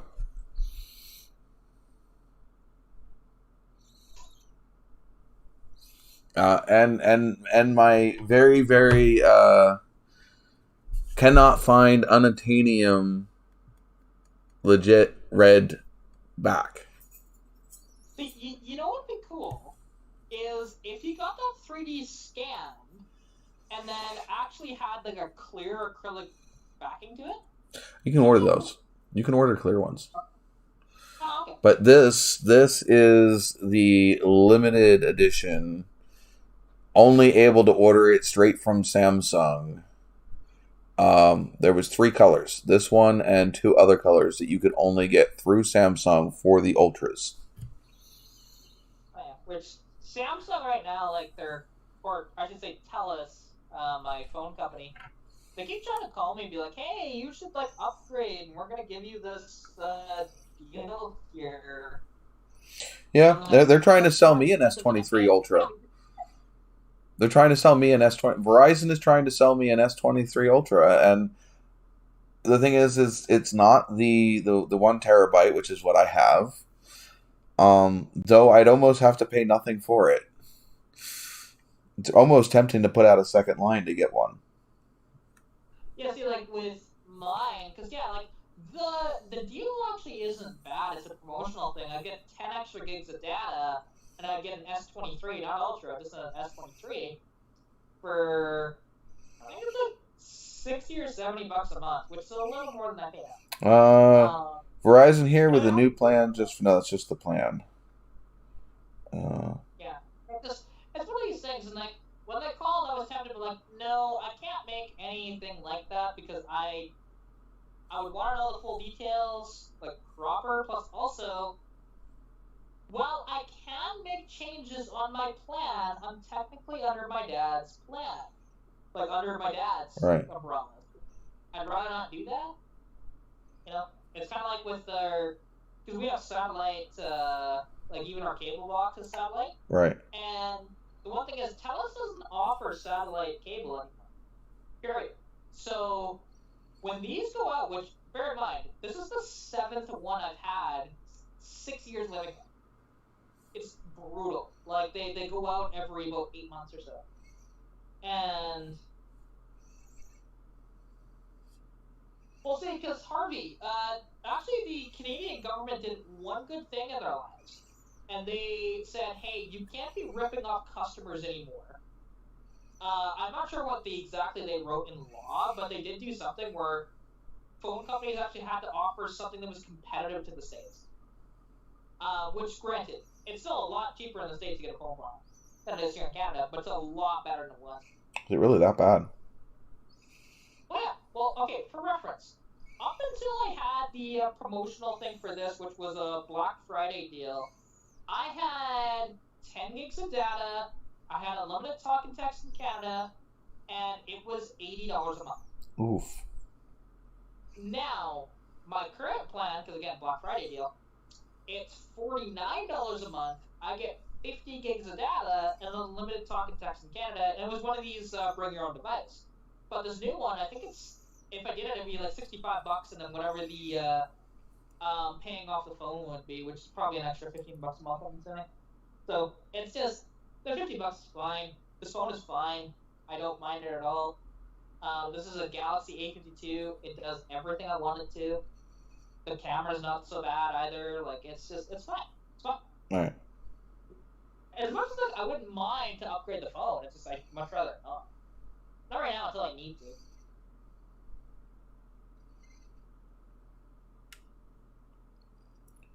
I don't remember my password. Yeah, because Harvey said, like, he looked around and changed his plan from 10 gigs to 70 gigs, and it only cost him $8 more. Because thank you, Canadian government, for doing something good in your life. I have way more than that.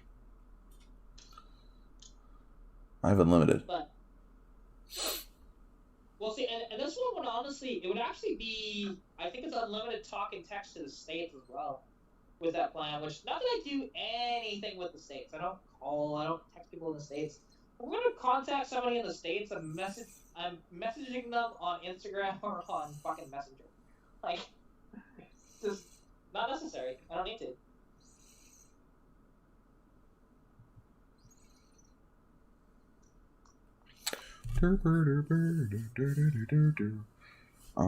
Let's see, what do I have? Mine's not exactly super cheap though. Well, because yeah, you bought your phone outright too, right? Oh yeah. I don't even want to tell you what it's. My phone itself. Well, not only so I bought the phone. I bought the Galaxy Buds 2 Pros, and I bought the Galaxy Watch thing. Oh, okay, yeah, smartwatch. Yeah. But this is also the Pro, because it's got the big titanium actual base. So I bought all three together. The only thing I didn't get, which I wanted, was the leather band. I got their active band or whatever, and it was about just over $2,000 for everything. Granted, if I would have bought all of those things separately, we were talking more like $3,000. Yeah, I'm doing a quick calculation on that. Because I want to see. What? This computer taking forever. Come on, you piece of shit. What, the difference between US and Canadian for that? Yeah, I'm just trying to do that. There we go. The United States dollar, let's just say it was $2,000. Yeah, that's $2,698 right now. Which, yeah, Canadian dollar is doing really bad at the moment. It's 65 cents to the dollar. Like, that's bad. Oof. Brutal. And I remember when the first kind of recession that I remember hitting back in 2009, I remember when, for a little bit, the Canadian dollar was actually worth more than the American dollar. Ever so slightly.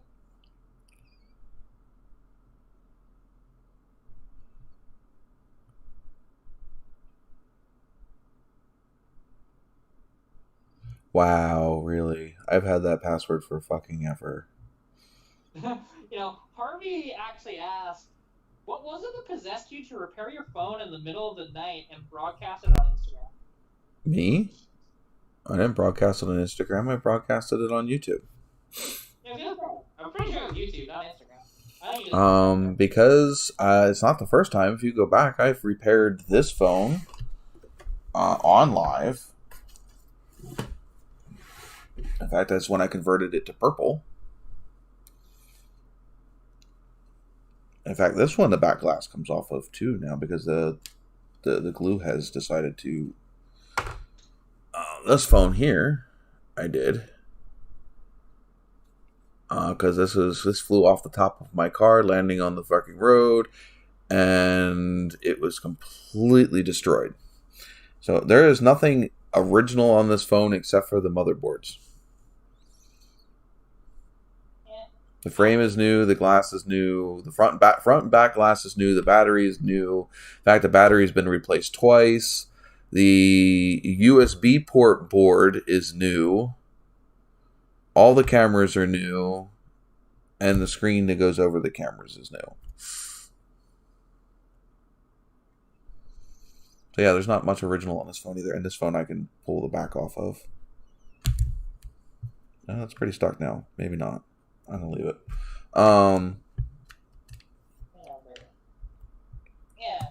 It's just one of these things, and like my screen is starting to get cracked here. Like it's not nowhere near bad yet, to be honest. I've just dropped it a couple times, and it's just It was also a Saturday, and if you think about it, it is actually it's only 11 o'clock here currently, and half the time I'm on live here, I have been on live on a Saturday until like 4 a.m. Yeah, because Kat has been here with me. Yeah, the longest live we ever did together, I think it was like 6.5, 7 hours, something like that. It was almost 4 or 5 a.m. I think it was almost 6 a.m. before I went to bed, because me and you sat here and fucking chit-chat a little while after the live ended. Yeah, we chatted for like an extra hour and a half. But I was also, see, the thing is Harvey, I was fucking on my ass sick when I repaired this phone. Which is why I didn't actually go live, and why I said in the beginning that I wasn't going to talk a whole lot, because my voice was absolutely horrible. My throat was on fire. I was having hot, cold, chill sweats. And the reason why if I was going to do it, I had just gotten that, the screen and the chassis in. I had just gotten it in that morning. And when you have a $1,600 phone that you can't use, that you are making payments on, and the fact that I was trying to record footage for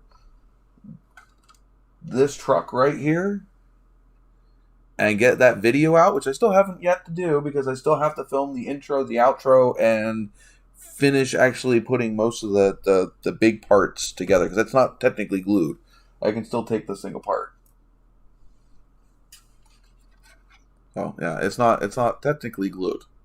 Most of it's glued, but there's still some parts that are not glued. That's where you just design it to where like the cab and the hood are tilts.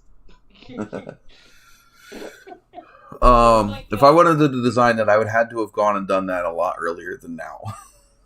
Yeah. Well, it's like there was this one guy, and when I did, so like when I was down at Street Wheelers back in July, I was there, and like at the one car show, I did a long video. It's over an hour long of just that car show, and then I did some other videos of me just cruising up and down Mary McGrath and stuff like that. It was honestly a very fun weekend.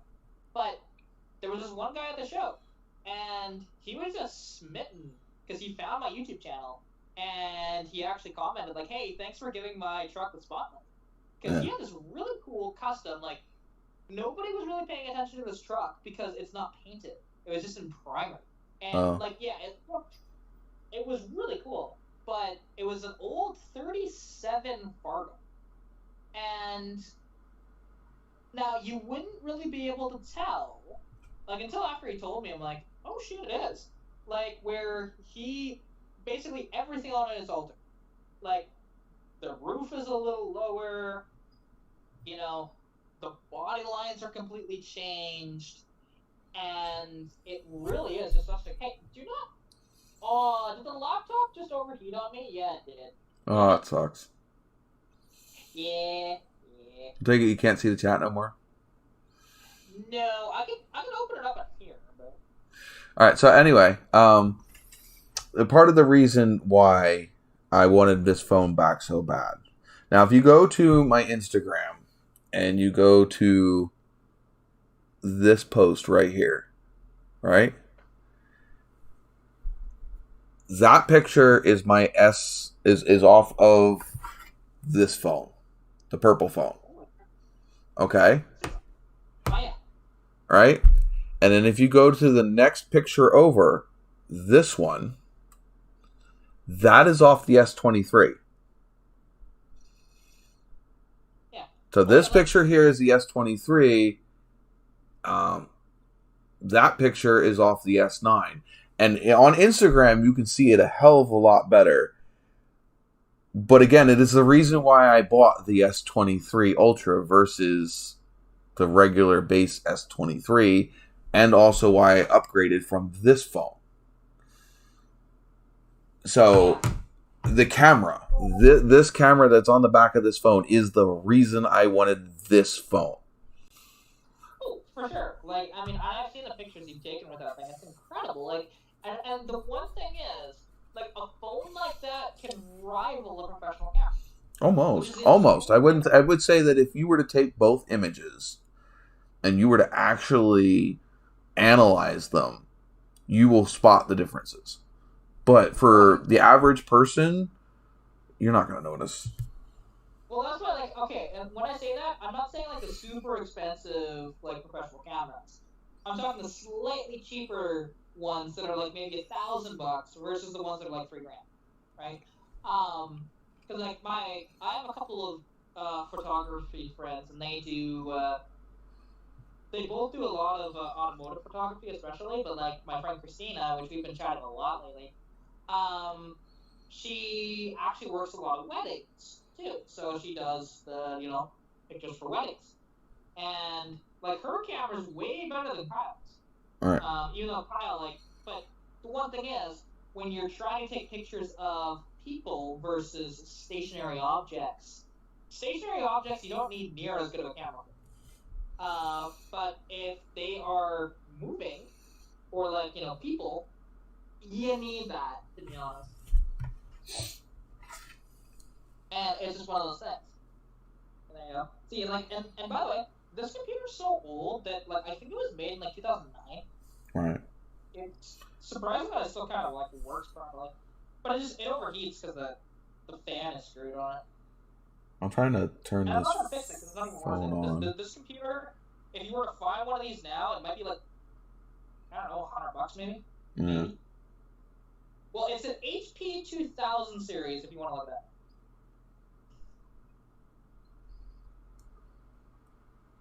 I'm just trying to turn my phone on so I can get to the gallery.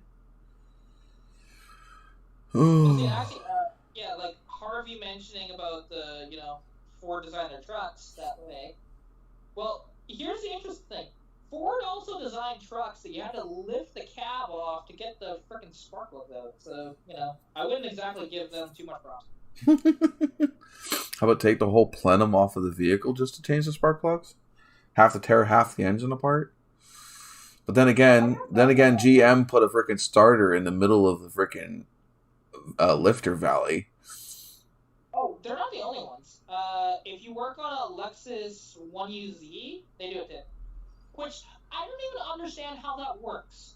How is it you can have a starter there? Because, like, you're not turning the flywheel there, so how the fuck does that work? Like, it doesn't make any sense to me.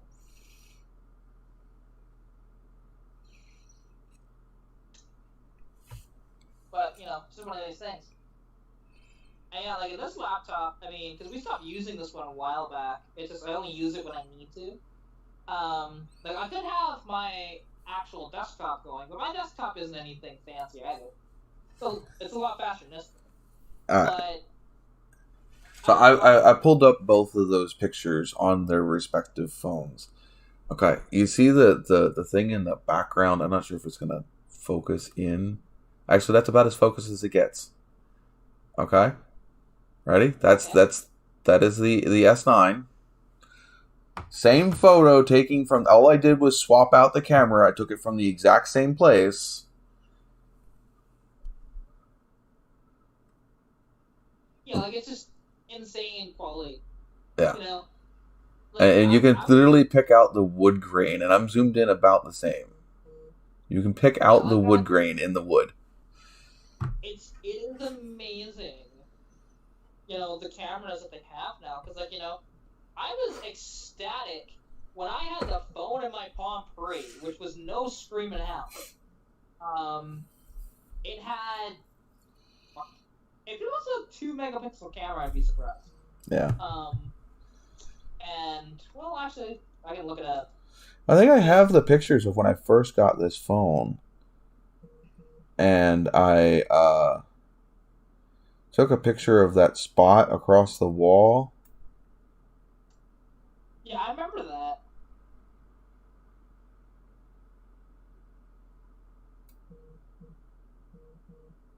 Okay, here it is. So, the picture that I'm talking about is one of these pictures over here on the wall. Okay? I'm sitting about 15, 20 feet away. Right? I'm not even zooming in all of the way. I took this photo from that same position. Yeah, it's just insane. My phone is going crazy over here. Just insane. You need to disconnect you from... Yeah, I'm looking up the specs of the phone. Like, this was actually my favorite phone that I ever owned. It was a, the Palm Pre, which was released in 2009. It's not even that old. Yeah, well, I mean, gotta remember, this wasn't my first phone. I had a flip phone before this. But, like, it's just amazing of how little demand we needed back then for stuff. So, this phone, 3.1 inch screen. It was a very small phone. Hold on. Let me bring up the specs for the S29 Ult. Just as comparison. Yeah, sure, go ahead.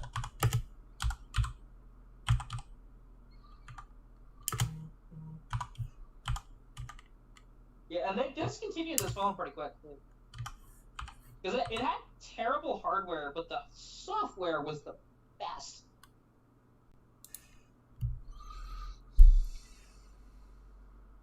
And it lasted forever, too.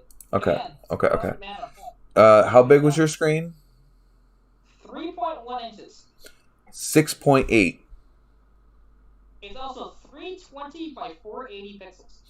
1440 by 3088. Now, it had a 3 megapixel camera, but apparently there was no video recorder, which I don't remember that. 200 megapixel camera. It's insane.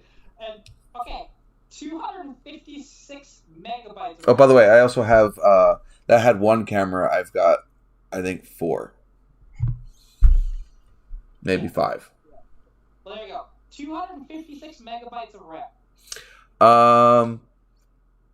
12 gigabytes of RAM.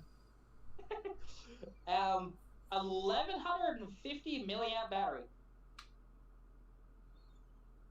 5,000 milliamp battery. Yeah. Well, and also, so this phone, it was launched February 2009, discontinued October of 2009. Released February 17th of 2023. Yeah, I'm amazed. It did not have a video camera. Which I don't Does it tell you what processor it has in it? I'm looking. Trying to find it. But it didn't even have a selfie camera for reference. Oh, that's right. No, I have 6 cameras. I forgot the selfie camera on the front.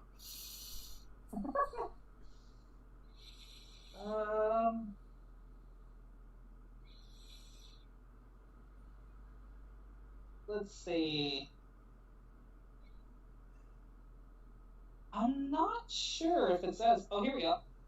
CPU, 600 milliamps Cortex A8. This has the Snapdragon 8 Gen 2, which is also very specific to this particular phone. There are other Snapdragon 8 Gen 2s, but Samsung has their own specific chip for this phone, which is like a overclocked version of it. Yeah. Oh yeah, but like I love this phone, and like I could could not find, other than some flip phones, whatever else like that, prior to this. But name a smartphone that you could. Oh, here you go. I got the more specific specs. So it is an octa-core. So it's an 8-core. It's an 8-core processor in a phone. Remember, I have a 12-core processor in my computer. I have 12 cores in my computer. There's 8 cores in my phone. All right, so it's a 12-core, 3.36 gigahertz processor. Again, put that in perspective. The processor that is running this computer right now is a... Give me a second.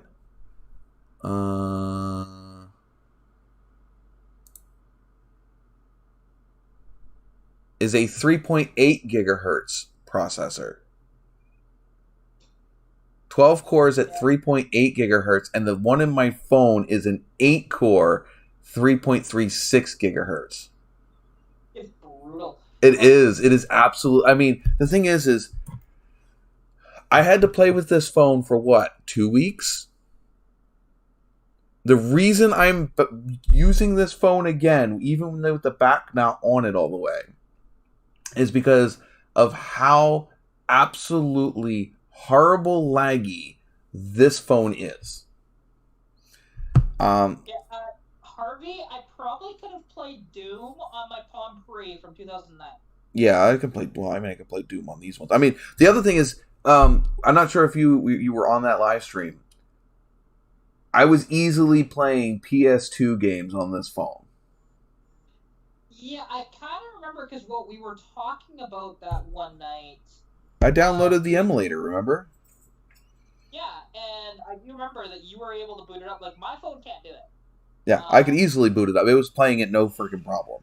My problem was the controls trying to play it on a phone with when a controller for that system had how many freaking buttons on it. I actually started a race and was racing in it. Remember? Yeah, I remember. Like, it's just because like mine would boot it up okay, but then once it got to actually like doing an event, it would just immediately just suck down and be so laggy. No matter if I use my computer, if I use my phone, just kind of sad. I'm trying to find the one app. But I'm not gonna lie, I do miss my Palm Pre because it had a sliding keyboard just like a BlackBerry did. Such a good phone. And I remember, so this is before, this is when there were still games on Facebook, right? This is also when Messenger wasn't on Facebook yet. Like, you didn't have Messenger. This phone would actually run Facebook games that computers had problems doing at the time. And, because they were just like Flash games, but, just computers for whatever reason at that time, unless you had like a really nice. I'm gonna upload the same game, okay? Because I don't know if I have the Pokemon game on the other phone, but we're gonna upload Monopoly Go, okay? Or try to hit the buttons at the same time. 3, 2, 1, go. Oh, I think I missed one of them. It did not open on the other one. Is it still not open? Yeah, it's still not open. Well, this one's already up and going. Yeah, like that. So that took like maybe 30 seconds. Hey, yeah. Hold on, let me just bring you guys around, and we'll just do the position I had it on earlier.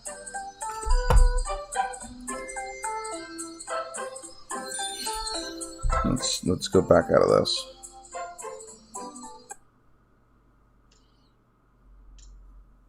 It's still not uploading it.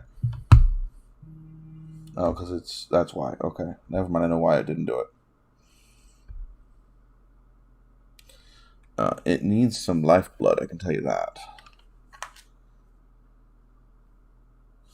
Wrong cord. Do I have a cord for this over here somewhere? I do.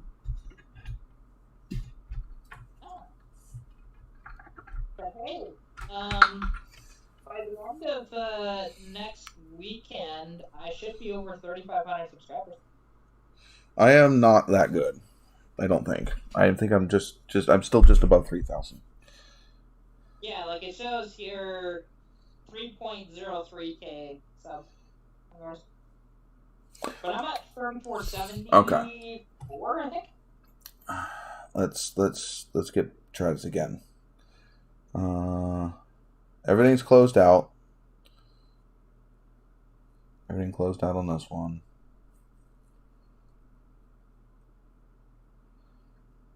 Go to play games.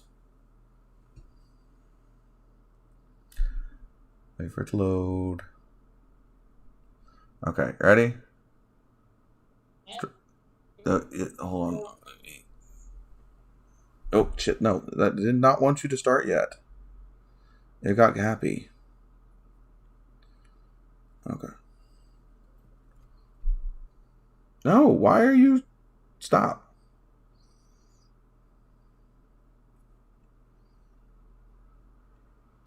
You're being a dick.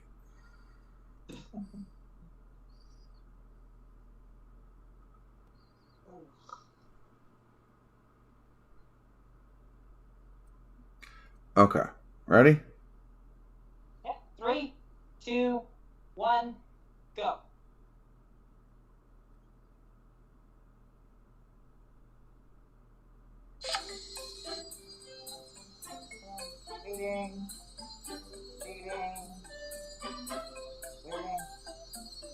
Waiting.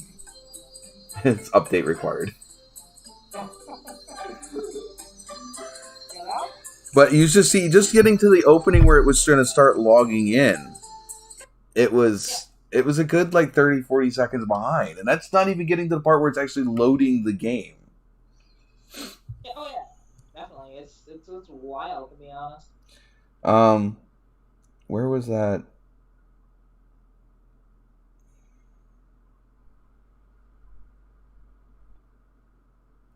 Was it this one?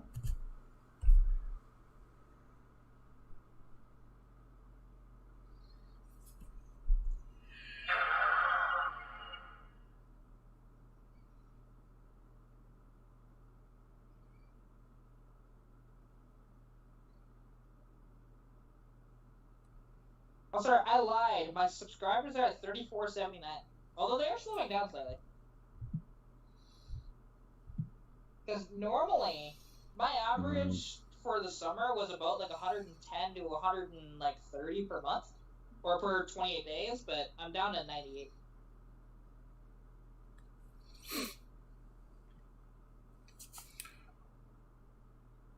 It had no issue loading this last time we tried this. I mean, the emulators can be... It might just be the emulator itself, not your phone. Yeah, I might have to try the other emulator.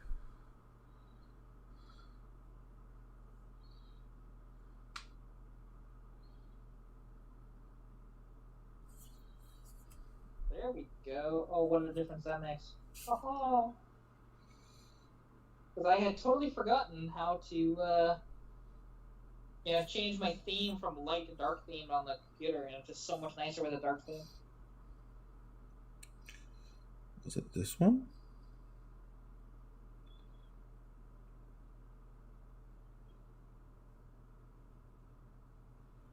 There was a second emulator that I downloaded.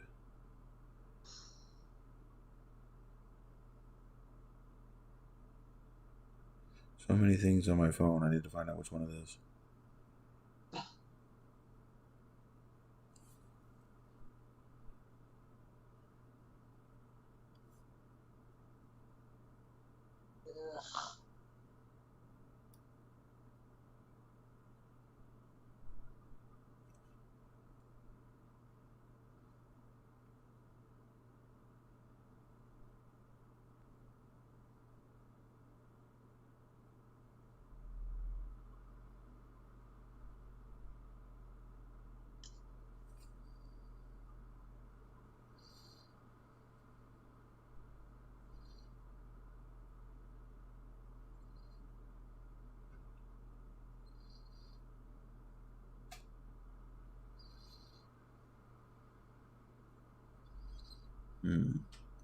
Definitely wasn't this one. Yeah, actually, I was just thinking, since the last time I've actually been on one of your lives, because I've actually met Harvey a couple of times now. He showed up as we were basically done at the dyno. That would have been 4 weeks ago, I think. All right. Yeah, well, and it was kind of funny though, because like he shows up to the thing because he was at a funeral prior, so like he's in a nice sort of nice loafers with not quite a suit and tie, but he was wearing a tie. Oh. I just so funny to show up to a diner day like that. But again, he went from the funeral to where we were. So it was kind of cool, and we had chatted for a good 40 minutes or so, and That's one thing, like, especially like where I actually stay, he's not that far away from, to be honest. When I'm up in Edmonton, anyways.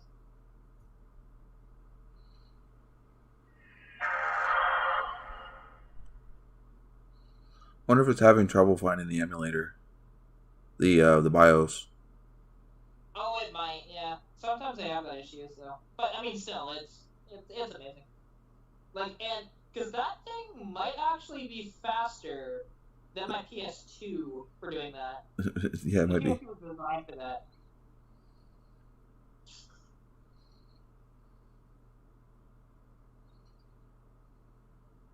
But like, what's cool with the emulator is that you can do like. I can overclock it. I can overclock the play. Overclock it, and you can up the speeds and everything too. Like, just before overclocking it.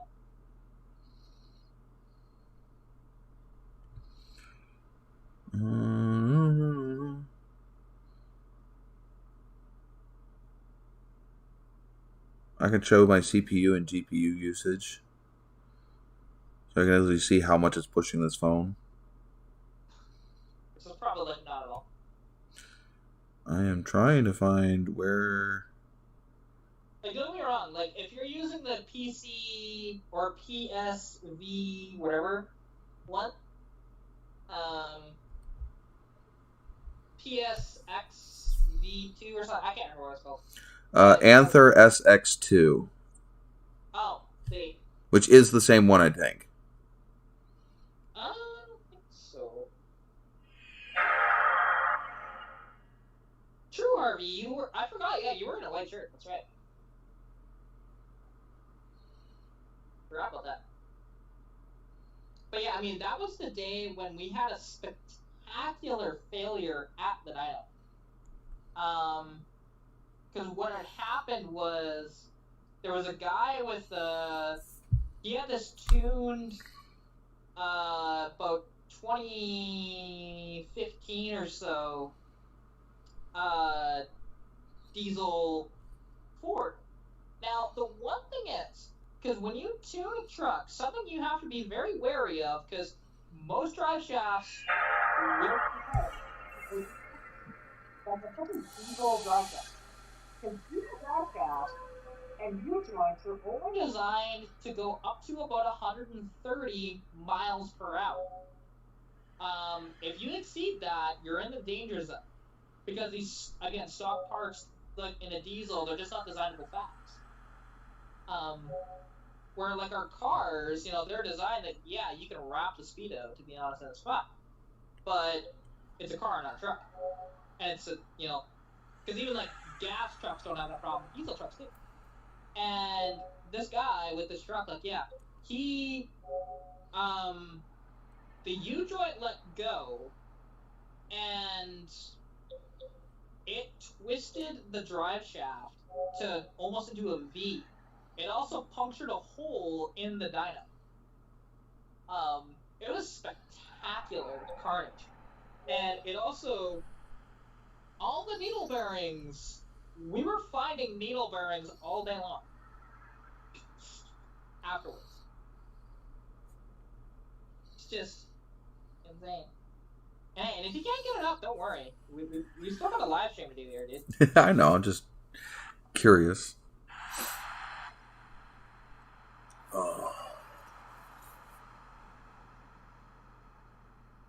I don't know what it's doing.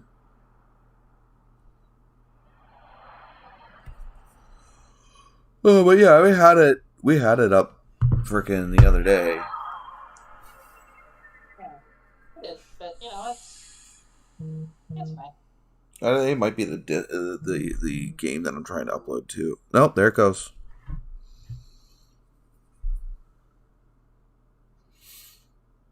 No, I can.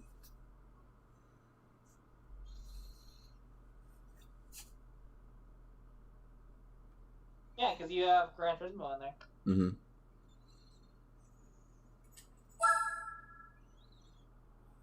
Yeah, Gran Turismo 4. I should probably turn the volume down. I believe that was the most physically demanding game that was ever put on the PS2. Well, I can. Hold on, let me. Where was the options? Show frames per second. Show resolution. CPU, GPU usage. There we go. Alright, so GPU is using 3%. I'm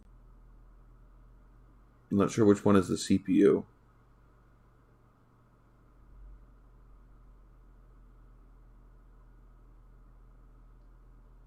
But yeah, I mean, you can see it in the top corner. Yeah, like it's not even like affecting it at all. And I turned up the settings for it to using fast and smooth for the. Yeah, I mean, look at that. That's freaking gorgeous. Hold on, let me see. Oh yeah, like it's just as good as what the PS2 looked with that. Like it's amazing. And the fact that you can do that off your phone now, it's wild. Where before we needed dedicated consoles to do that. Just mental. Like yeah, your phone is far superior to a PS2. Don't get me wrong. Oh fuck yeah! I haven't tried the PS3 games yet. Yeah, you might have a tough time with those. You might. But also, I don't know how well the PS3 games work on the emulators yet. I don't know. I'd probably end up going with Xbox anyway, though, because I haven't really played any of the PS. Fair. It loads a lot faster than it did on the.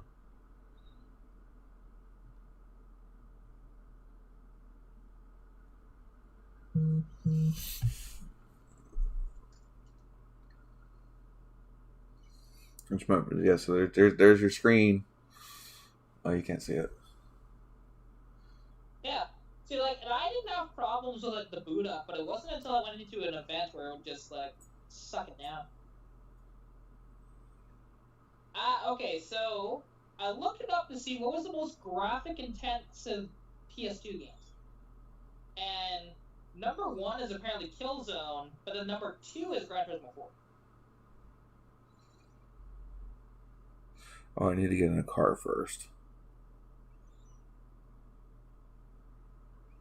I don't know how to navigate. Use your arrows on the left. Well, yeah, but it was the buttons over here. I'm not used to the triangle, square, circle, X. Oh, yeah. X is to go in, and because it's PS2, it'd be triangle to get out. Yeah, I was trying to push circle. Yeah, because PS3 changed that. They're all too expensive. How am I supposed to get a used car? What cars are under the freaking... Oh, there we go. Let's get an MR2. Like, it was... And, like, because that game, it is incredible. And, like, because that's the one thing. Because, yeah, like, I was doing the... on, like I said, my live switch, because yeah, I beat my longest live record one of the last times I went live, and because I think it was like 6 hours and 40 minutes, or almost 7 hours. I'd have to look. Oh, here you go. I don't know how well this is going to work with a touchscreen, but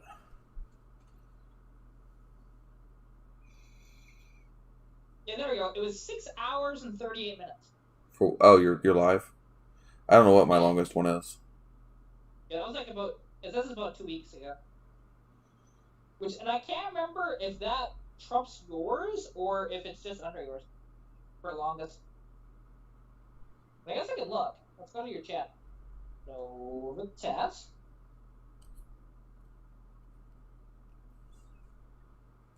Go to your channel. Live. Popular. So those probably Yeah. be your... Oh, this is not easy to drive. 3 hours. Where's that really long one? And see, too bad you couldn't, like with YouTube, that you can't do it via, like you can't actually... Using 22% of my GPU right now. Okay, Saber, are you going down, buddy? This is really hard to steer. I'm not sure if you can see. Shit, I'm not even on the track at all. Yeah, it's a little tough. Like, what the hell did it was the view? There it is. Oh shit! There you go. Your longest live is 6 hours and 18 minutes. Mine? I believe so. Yes. That's one I can find so far.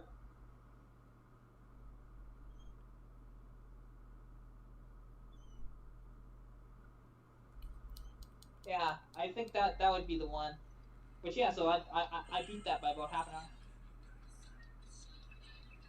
That's definitely copyrighted music.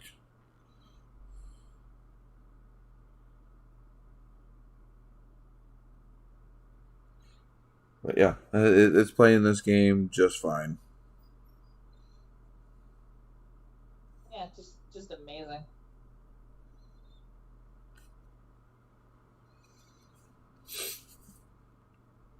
Yeah, we'll close it. Oh, here we go. Actually, no. Hang on. 6 hours and 51 minutes and 25 seconds. That's almost 7 hours. Yeah. Yeah, that was that night. This was streamed. What day was that? That has to be the longest one because I don't think you've done over 7 hours. Did I close my freaking? No, Oh, you closed the chat? No, I thought I closed my YouTube.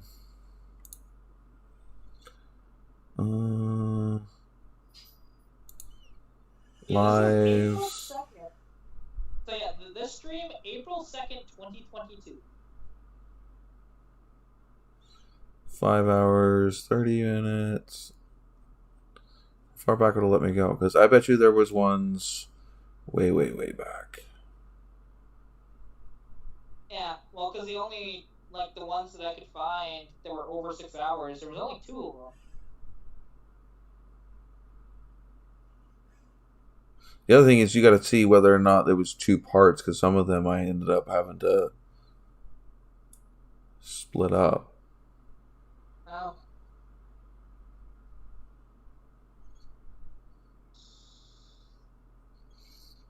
That'd have been older ones, though. Yeah. I mean, still, I went 6.5 hours on my own. Yeah. Well, that's, yeah, but... Yeah, and by the way, we're still looking at your garage. I'm up here. Hi, how are you? Don't be creepy. What is it saying? If you were on TikTok, how many comments you would have got because you had it pointed at your garage? Yeah, well, my phone was there a minute ago. I know.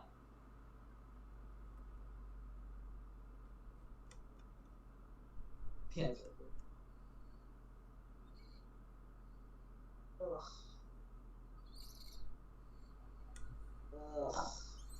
The eyes are up here.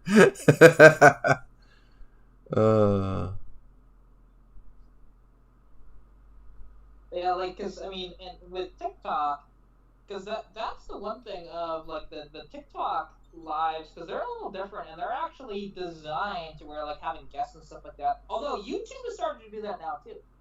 Yeah. To where you can actually you can go live with somebody else, which is freaking awesome. I haven't tried it out yet. I think I've tried it. I wanted to do it, and it still doesn't seem like it's any better than what I've got going on. Well, I mean, yeah, like I don't 6 know hours, 51 minutes. Is that the one you were thinking of? Yeah, the 6:51. Yeah. Yeah, I think that might have been my longest one. It's still up because there are ones before they save the lives. So when I first started doing lives, they disappeared right after the live was over. They didn't save. Yeah, that's kind of like TikTok lives. Although something you can do on TikTok, which is kind of cool, is you can get Clips. The kitty that does not want to lay down. He's being a pain in the ass.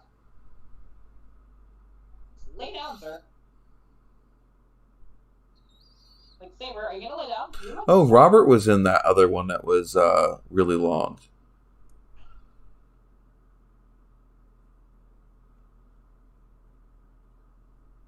Yeah, because like at 6:51, like I was there, and we had I think that was a packed house if I'm not mistaken.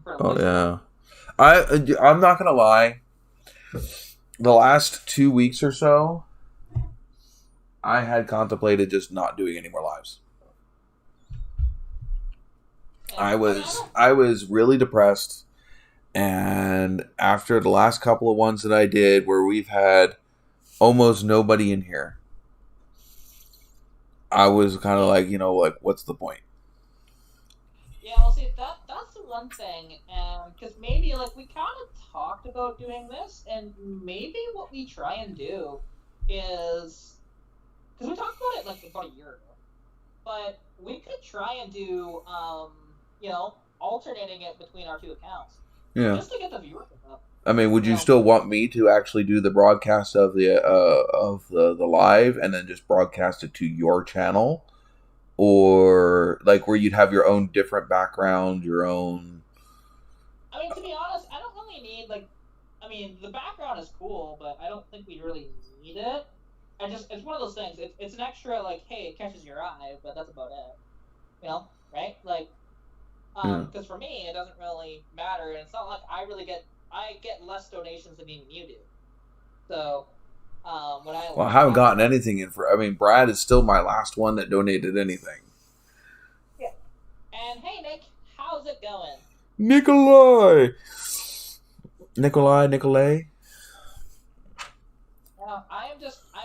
I'm sick. I feel like shit, and I am just here. Yeah, I was sick the 1 week. Then we had Luca's birthday party. Well, no. I was busy trying to make Luca's birthday party, which failed miserably because Luca ended up being sick anyway. My cupcakes turned out all depressed. Still didn't finish them until like 10 o'clock at night. Those pieces came out so good, and then I went to go put them on the cupcakes, and they just all fell over. It was horrible. I was so upset. A fractured disc in your back, that's rough. How did you do that?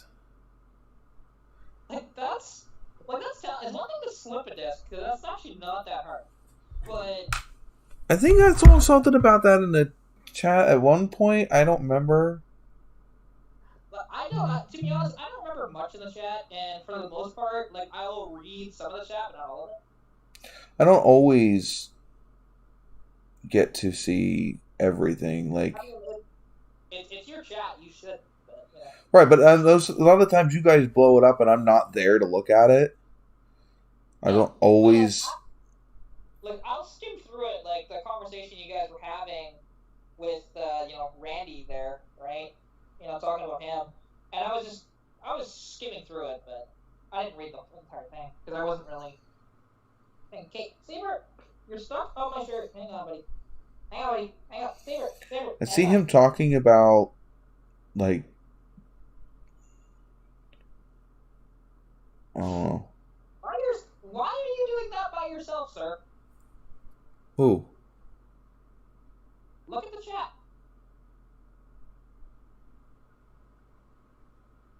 Yeah, that sounds like you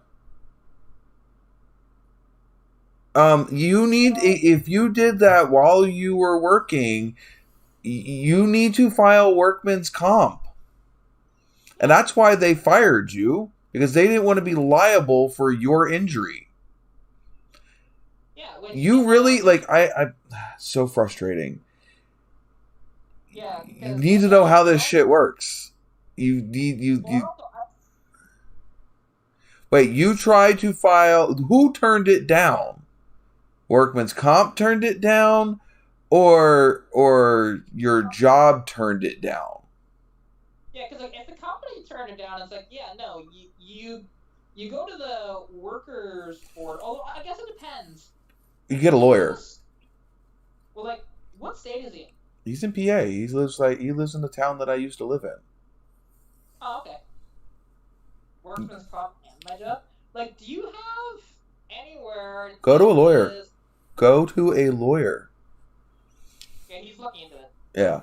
I mean, that is a lawyer's. I mean, it depends. If they can prove that you're at fault,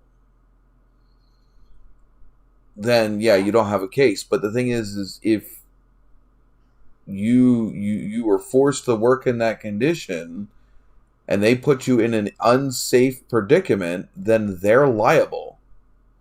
Yeah.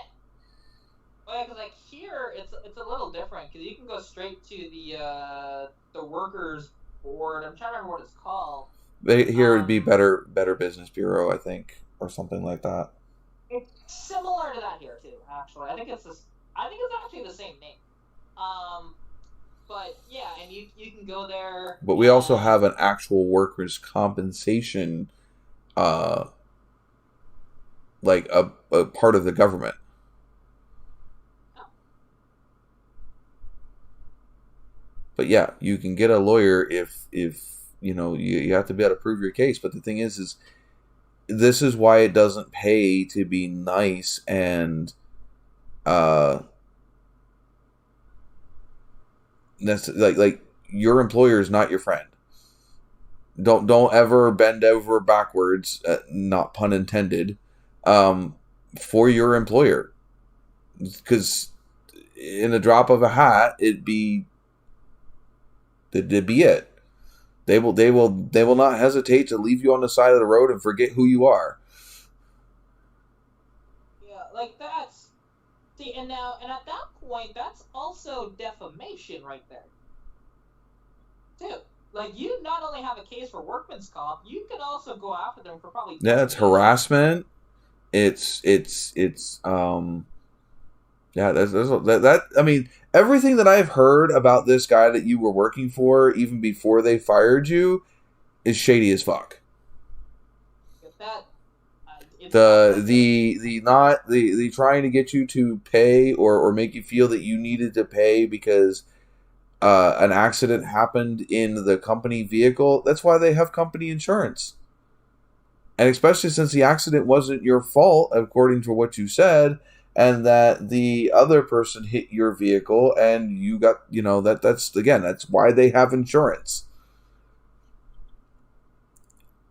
Even if it was your fault. I got in an accident in a company vehicle. What the hell was I doing? I was taking a client to a day program, and I had assumed that somebody had moved forward and they didn't, and I bumped them at like 5-10 miles an hour. A little scuff on their vehicle, a little scuff on mine, and yeah, reported to the managers, filled out all the paperwork I freaking needed to. They made me review a driving safety video, and everything else the insurance took care of, because that's how that shit's supposed to work.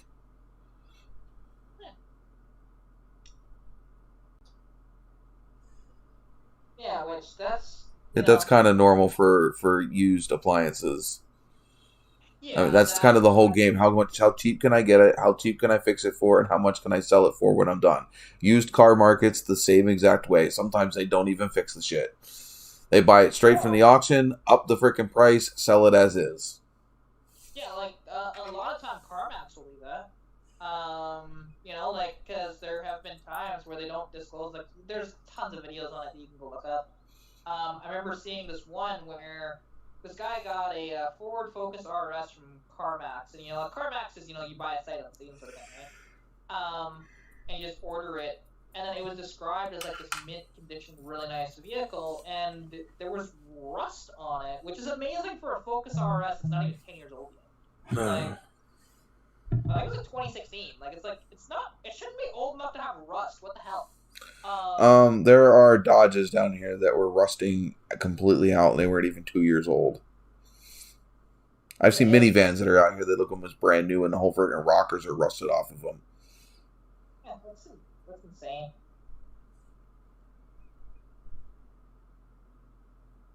Yeah, well, just don't overwork yourself, though, either there, Nick, because especially with a fractured disc, that's going to be rough to try and do anything with.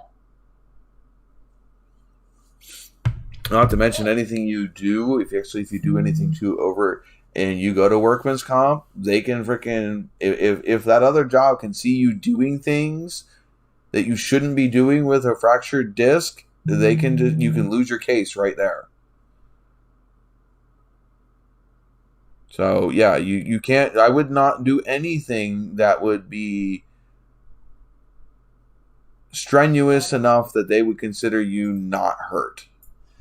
Yeah, that's one thing. Like one of my dad. I mean, she's my friend too, but like my dad's best friend. Like she's been dealing with this.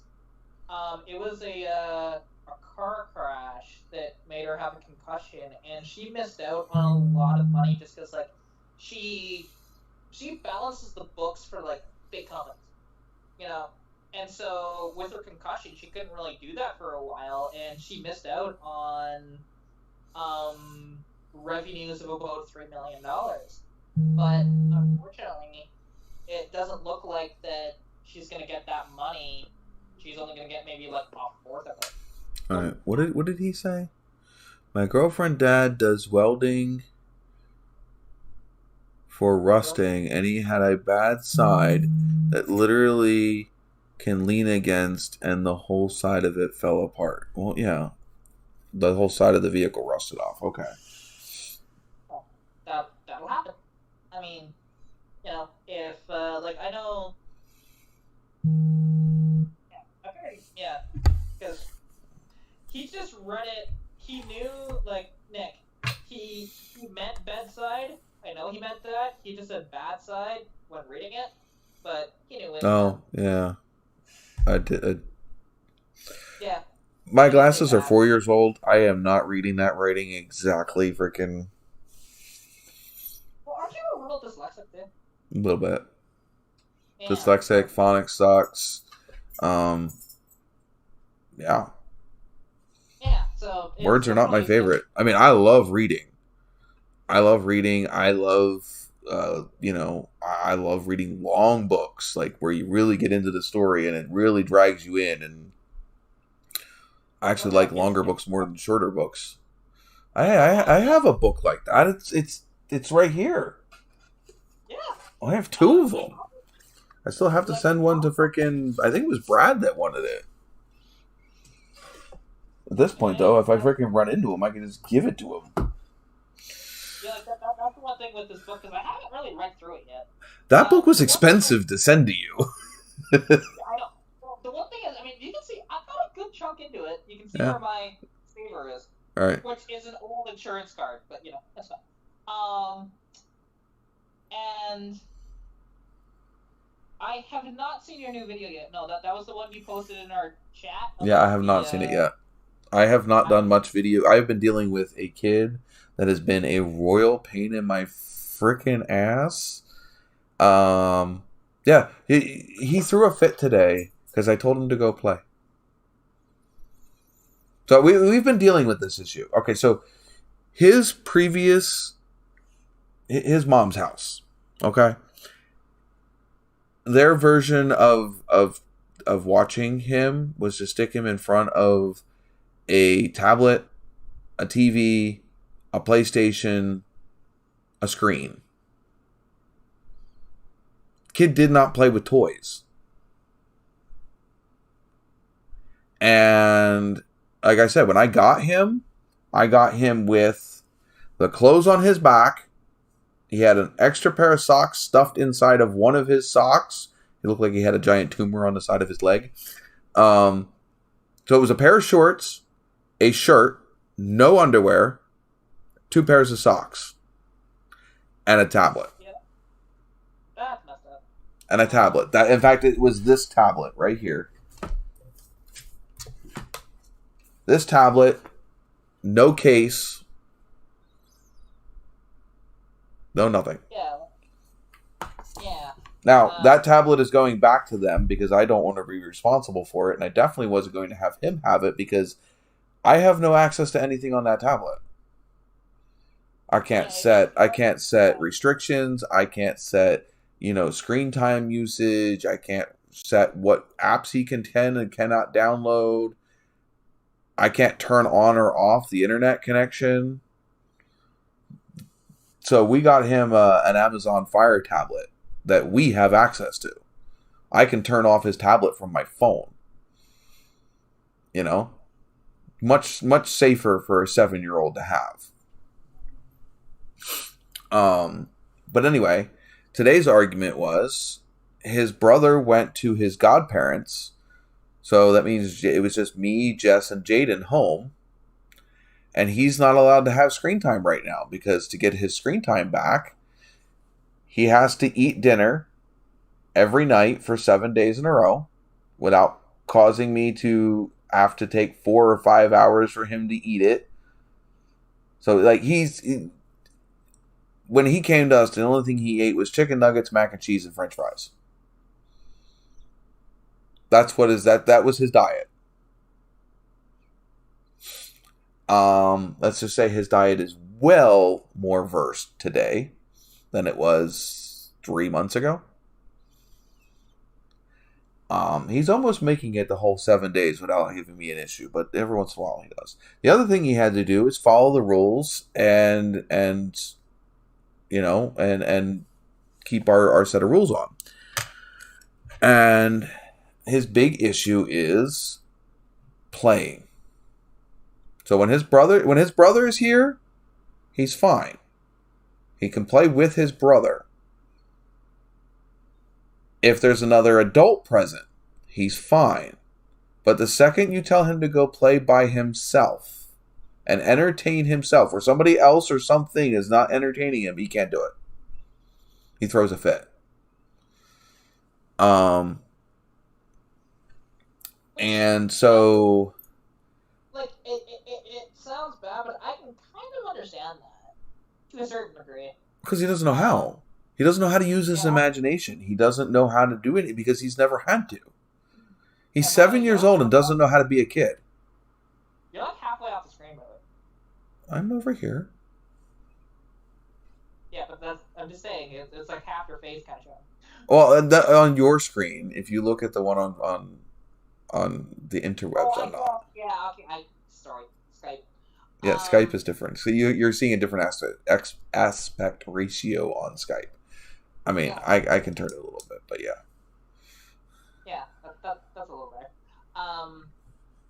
But I mean, and to be honest, the reason why I haven't read through that book yet, because it triggers me as a car enthusiast in actually seeing all the errors in it because they did not have a car person that knew what they were talking about to proofread their book.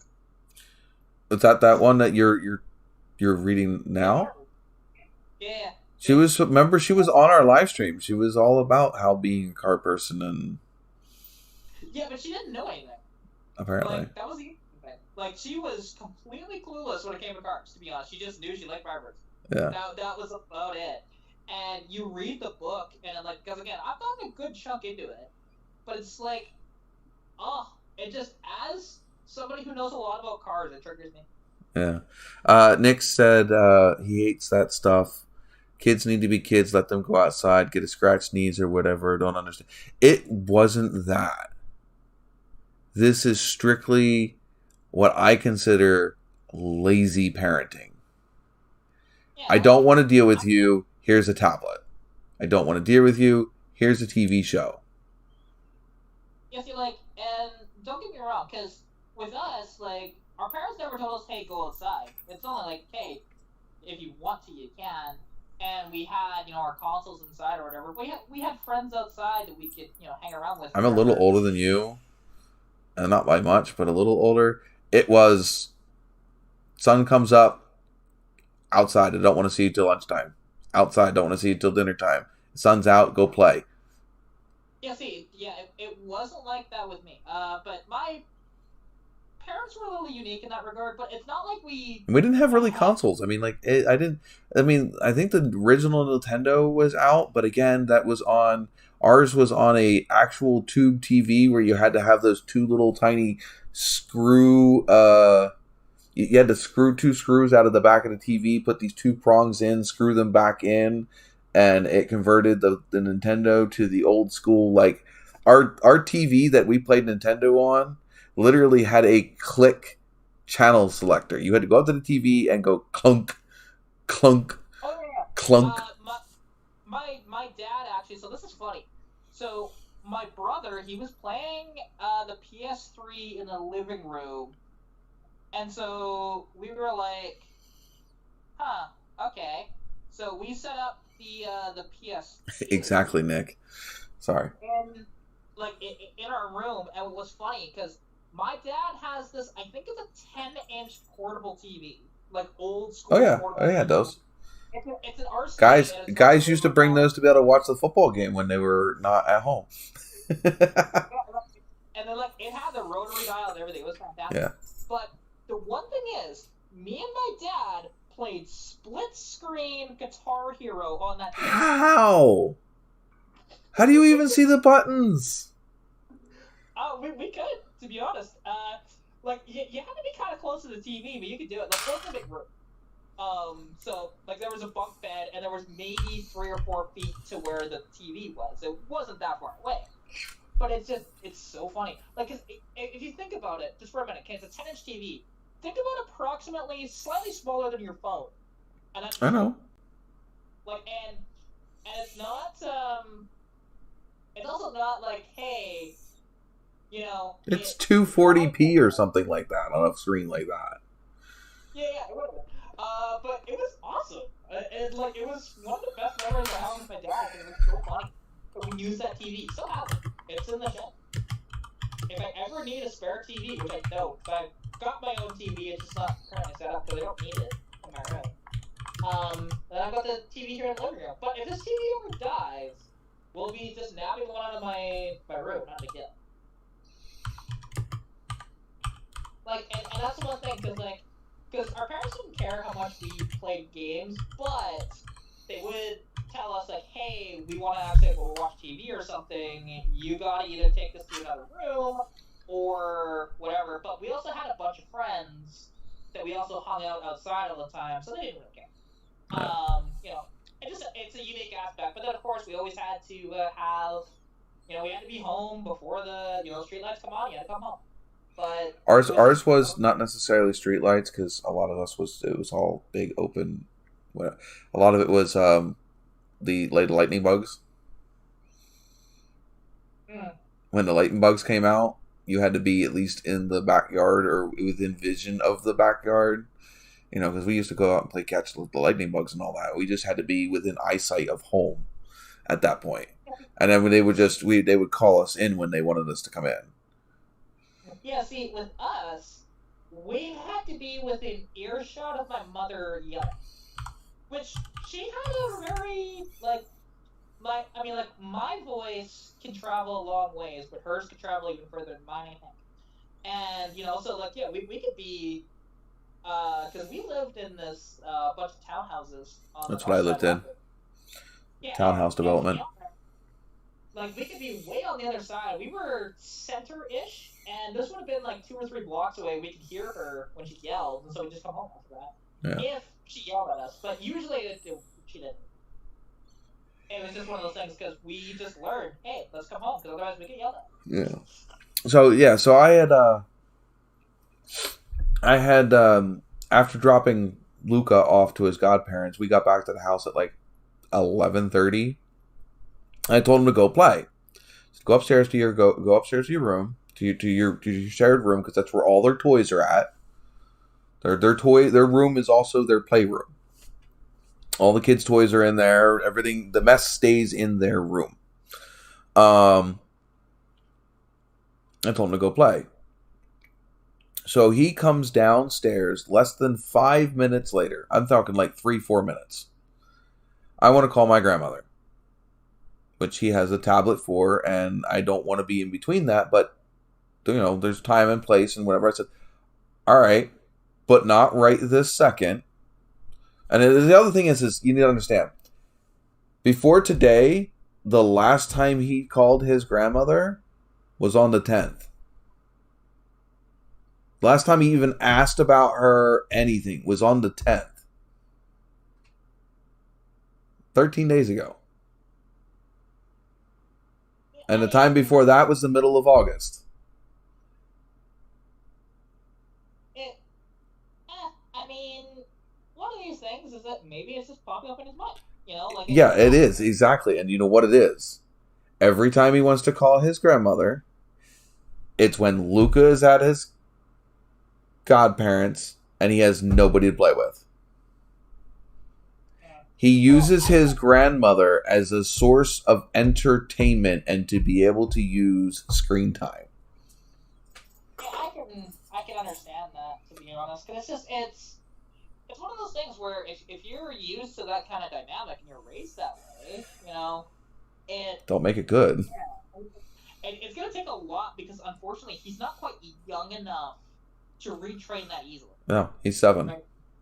Exactly, like that's the age where it's like, oh fuck, he's imprinted now. Okay, we gotta redo. Yeah, that's why I say I gotta be so hard, and it sucks, because it's like I don't want to be this hard. I want to be able to go do things, but I have to break him of this, because his brother has been raised with almost no screen time.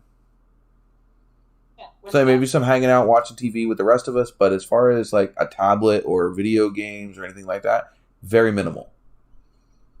Yeah, see, and with us, because we had the luxury growing up, when we had separate rooms, we actually had not only our own TVs, I didn't have we that. also had our own DVD players and own VHSs. I didn't have that either. My parents had a little bit of money on We had no, don't get me wrong. We had a TV. Our basement was our playroom, to where all of our toys were. We had a full set up kind of rec room-ish, but it was our room. So we had a TV downstairs. That's where our Nintendo was hooked up at, or in later year, the PlayStation or whatever. But that was our area. That's where our TV was at. We didn't have a TV in our bedrooms. We were quite privileged that way, to be honest. And because, like I said, our parents had a little bit of money. Because, my dad... back when I was a kid. Yeah, and, because my dad was a courier, my mother was a courier, because he kind of just gave my mom, a third of his route. And be like, here, this will get you about $40,000 a year. Have fun. And because my dad was raking in about $80,000 a year being a courier. He was making bank. So that's what, a postal worker? No. This is UPS driver. Oh, okay. Yeah, so being, a courier and delivering to stores, and then because he not only got paid per stop, he got paid per package as well. And it added up very quickly, and that's why he made money. And then also, they paid him a lot more because he usually worked Christmas Eve, and so he would get paid a lot for that, because it's interesting. Christmas Eve is technically a holiday, though. Yeah. But and it was at least it is in the States. It's always been a holiday. Yeah, I mean, up here, I don't think it was. But we were. It's a any holiday that they can commercialize, they'll let people off for, because. Well, I mean, and now we have a national holiday, and don't get me wrong, this is a good thing, because we have National Truth and Reconciliation Day. But what's interesting is some places are actually shutting down for 2 days instead of one for it, which I don't understand why. Because in Truth and Reconciliation, it's recognizing that, hey, the natives up here were like freaking, it was genocide, to be honest, and they were put in residential schools. And the sad part is, the very last residential school was closed in my lifetime. Which, granted, I was only a few months old, but still. Right. This was in 1996 in Saskatchewan, where it finally closed down. Harvey says the Atari 2600 came out when he was in junior high. Yeah. I was a kid when Nintendo came out. Yeah, see, I was a kid when... because the first console we ever got was a Sega Genesis. So, first console I got was this original NES, and that was when I was about 5 or 6 years old. Yeah, I would have been about the same age, maybe a little younger than that. And then we quickly got about a year or two later, we got a PS1, and then when the PS2 came out, we got a PS2 and all that stuff. We went from the Nintendo. We had the Nintendo. We got the Game Gear. And from the Game Gear, we didn't get anything until the original PlayStation came out. Oh, yeah. Game Gear. It's been a hot minute since I've seen a Game Gear. We had the Game Gear with the expansion freaking battery packs that almost were like handles. Yeah, I do remember those, actually. That was great, because you could be playing for like 6-7 hours without having to charge it. Oh, it was amazing. Like that's one thing I hated about my my Game Boys when I had that I was younger. It was like I had a Game Boy Color, and I had a I didn't have any of the Game Gears. I mean, I did not. I did not have any of the Game Boys. I didn't have we never had a Super Nintendo. We never had a N64. No GameCube. Yeah. Well, it's interesting because, like, when we got other consoles that wasn't the Genesis or the PlayStations, we got them for free off of friends. Like, we had a Nintendo 64, but we didn't pay for it. Just a friend gave it to us. I mean, we did end up getting a Super Nintendo and I think an N64, but it wasn't until I was already, like, we were already in, like, the PlayStation 2 by the time we got those. And, like, those were outdated by then. Oh, yeah, way outdated. The Nintendo 64 was outdated when it came out. Yeah, it was junk. Really was. Nintendo's always been that way, though. Nintendo's always been behind. Oh, yeah, well, I mean, in the beginning they weren't, but then very quickly they became that. Yeah, I mean, you think about even, like, the Nintendo Switch. I mean, yeah, it can play modern games, but it doesn't, really. See, like, the one thing is, because the Nintendo Switch is just kind of convenient because you have the dock and it can shoot up to your TV. But let's be honest, what was the best handheld console that way? Like, if you really think about it, what was the best one? I don't know. I'm pretty privy because I had the Game Gear, so. The PSP. Oh well, yeah. That I mean, yeah. The thing is, yeah. If you think about it, the PSP was so much more advanced than the Switch. Yeah. Oh, it has. You look at the hardware between the two. The PSP is better. Yeah. It has better graphics. And it's 10 years older. Yeah. Oh yeah. Like, the PSP came out, and it was like 2007, 2008, just after the launch of the PS3. And it did incredibly well, and then they, evolved that into the Vita, and then they just killed it off for some reason. I don't understand why they killed that, because that thing is still, other than cell phones, it's one of the most, I mean, I would say probably my cell phone is, I don't know if the PSP was better than my cell phone, or the cell phone is better. No, your cell phone would be better than a PSP. But having said that, though... But the PSP is a dedicated freaking console. It's a dedicated just to play video games. Yeah, that's true. Whereas my phone is trying to do how many other different things at the same time. They have to be a phone. Although PSP's, no, not the PSP. The PlayStation Vita did have a camera though too. Right, but and that's why like when I worked at the state hospital, they were allowed to have PSPs, but they weren't allowed to have the Vita. That makes sense. Because of the camera. And actually, Harvey has a green Nintendo 64 in his basement. UMD's, I think, was both the PSP and the Vita. That was those little tiny mini discs. Yep. I can actually show you one. I do have some around.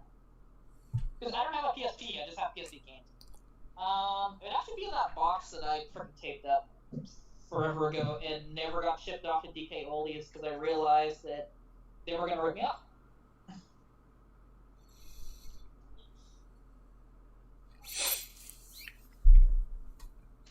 And that was the one thing, because, still to this day, Nintendo is still using cartridges in their handhelds. Like, I can show you, these are DS games that are sitting right beside me. I can go grab you. My Switch games are the little cartridges. Yeah, they're just small, but this is a cartridge. Yeah, hold on. Let me see if I have it. Like, it's insane.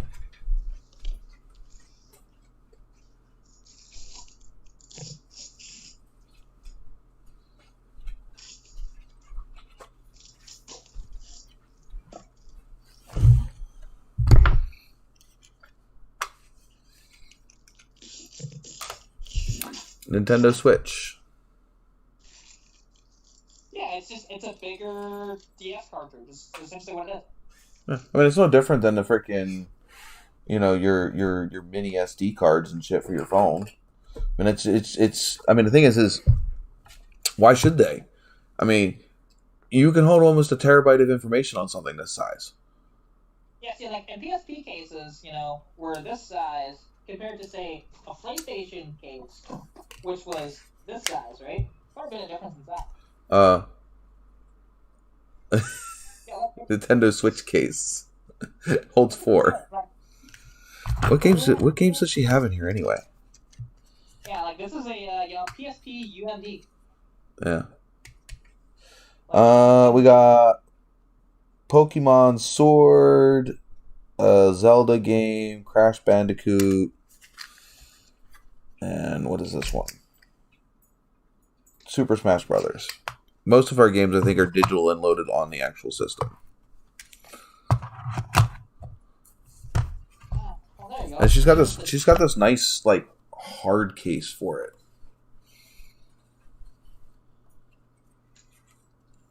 Yeah, that is nice, actually.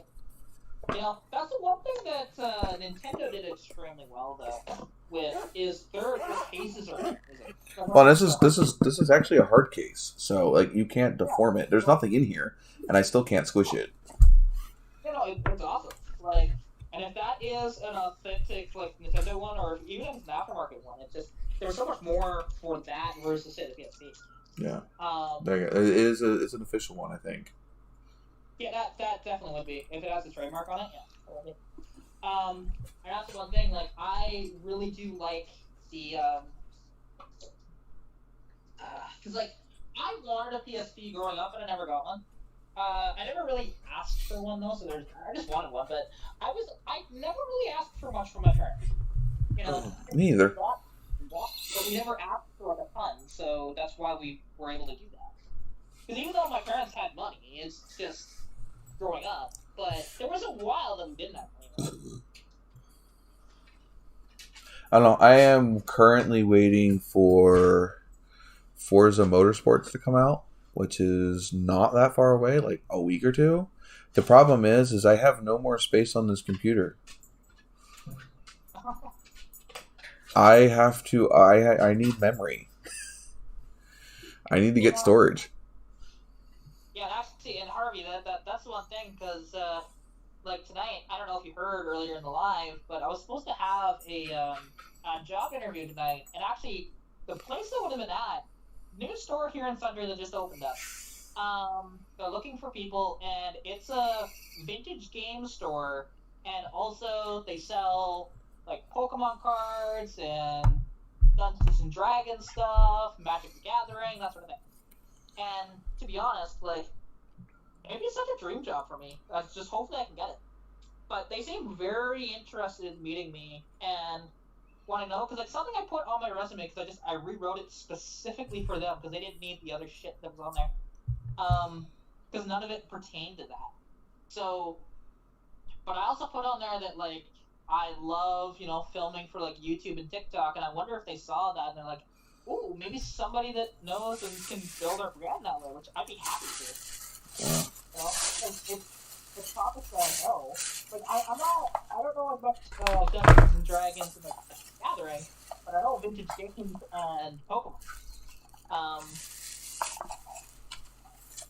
Yeah, and that's the one thing. Like, unfortunately, the interviewer, like, she is immunocompromised. We just elected not to see each other today, but in a couple days, hopefully.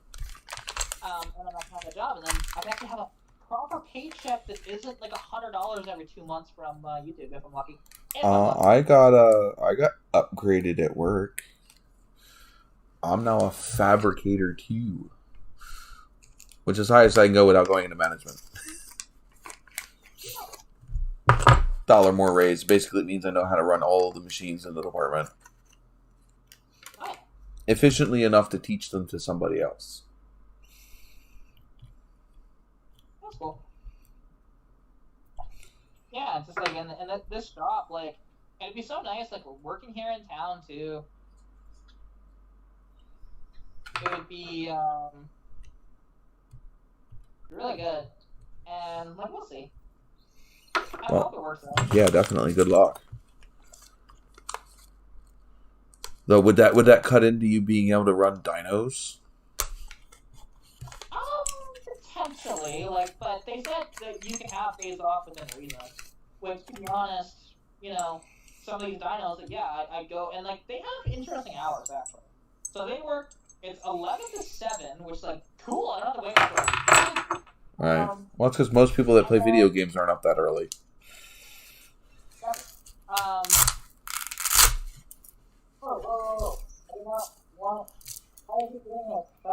Stop it. Looks fine on my end. Why do you open this? Stop it. There we go. And get back here. Yeah, 11 to 7, and it's Saturday to... basically, you're off Sunday, Monday. So you work Saturday to like, Tuesday, right? Or Tuesday to Saturday. It was one of my birthday presents from my mom. It's a magnetic wristband that you can. Well, it's cool because if I'm working on something, right? And so I just got a comment on my really long video that I did. I showed on the thing that hey, like literally this basically the thumbnail, I'll recreate it right now for that live. It basically just goes like this. I show the COVID test that is negative, and I go, right, that's it. Okay. And this guy comments and says, "Oh, fake news." Yeah, it's fake. And nope, just a cold. Drink water, take your vitamins, sweat it out. Done with the victim mentality of 2020. Unsubscribe. Whatever. Yeah, I don't really give a shit. Like, cool, you want to announce your shit on the way out? I don't care. I love that when you're in groups that says, "I can't stand this group anymore. I'm leaving." Well, just go.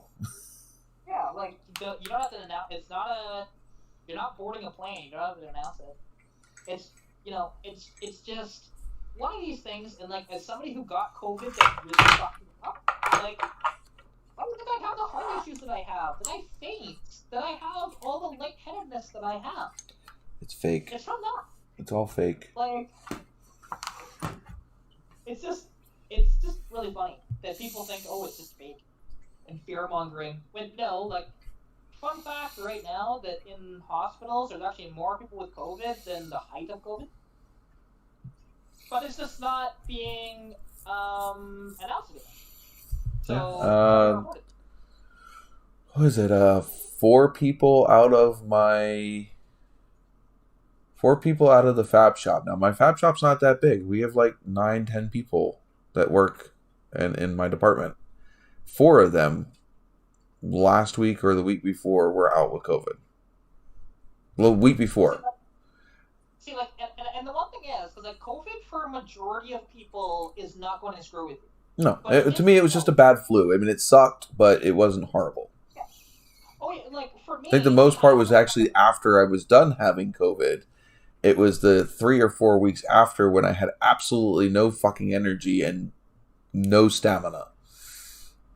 Yeah, see, like, afterwards, I didn't have any energy, but that's kind of just stayed with me. I don't have a ton of energy anymore. But also, like, with me, because I almost ended up in the hospital on day 14. I had it for 16 days. And I almost called an ambulance to take me to the hospital because I couldn't stand for more than about a minute. And I couldn't function. I couldn't do anything. No, I didn't. But I was very tempted. I had to crawl around my house. Like, you know how bad it is when you have to do that? Because you're gonna freaking collapse? Like, it was horrible. And the one thing is, a lot of people with COVID, like I said, it's not gonna really affect them all that badly. Although we still don't know the proper long-term effects of it. And then you also got the effects of the freaking vaccines too. Yeah, like I can't actually have the vaccines anymore. I haven't gotten a booster. Well, and again, this I don't want to scare anybody from taking vaccines because I do think that vaccines are helpful. The COVID one just seems like it was either rushed out or already in the works before COVID was officially loose. So the reason why, because okay, I can explain why that is the case. So it got released fairly quickly. Like 2019, actually we knew about the virus in 2018, it just wasn't publicized yet. Like the government's knew about it. No, I'm pretty sure, well, the first signs of the case were like November of 2019, but nobody had a name for it yet. Because it wasn't announced as a pandemic until 2020. Yeah. But, like, because the one thing is, they knew that this virus existed in 2018. They actually found the first case of it in 2018. It was in, like, December or something. But there really wasn't much else for cases until 2019 hit. That's when a bunch of people got it, and it started to be reported as such. However, the one reason why it got made so quickly is because this is not too far off from the base disease of SARS. Well, they all are. A COVID is the same thing as SARS, as the swine flu, as the bird flu. They are all just variations of COVID. They're all very similar to each other, but it all connects to SARS. So they were working on a SARS vaccine for the longest time, and then they were just able to modify it within about a year, and they were able to actually get it to work, and it does work. It's just some of the things, like with me, because of when I get a reaction from it, and that's the reason why I can't do it, which is interesting because nothing in the vaccine should cause a reaction, but it's just something with my body that doesn't like it. Because I've never had issues with vaccines in the past. I've done lots of vaccines, but I mean, that's just like me and Jess. Both of us got the fuck one. Which one was it? I have to go back and go look. We got the better, what was considered the better one of the 3. Yeah, probably Pfizer. It might have been Pfizer, yeah, because it's 2-part. Johnson & Johnson was the one that you didn't want to get. No, it was only like 65% effective. It was bad. And it had all kinds of bad side effects to it too. It did, yeah. But anyway, so we had that one. Both of us have had joint issues ever since getting the vaccine. I never had joint issues before that. Like, my feet never hurt. My freaking joint, like, it never had those kind of issues. Now I have issues every day. But, yeah.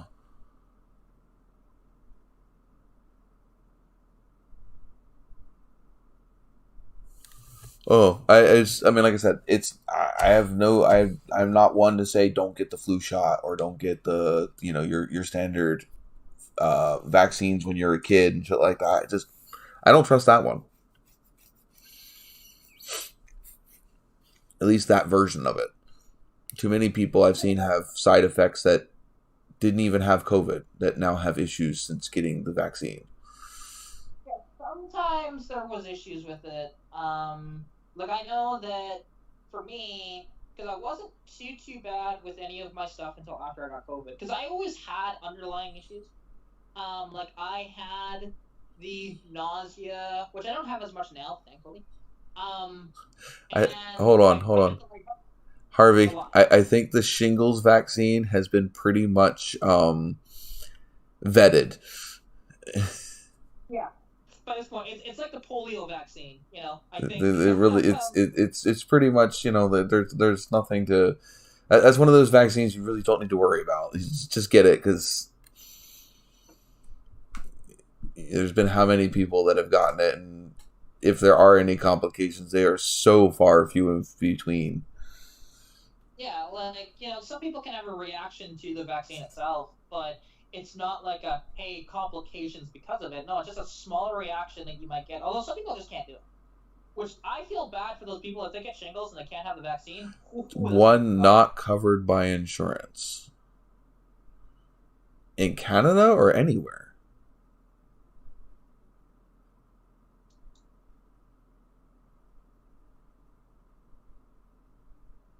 I don't know. Oh, in Canada, it's not covered by insurance. Because I think that's a pretty normal one here in the States.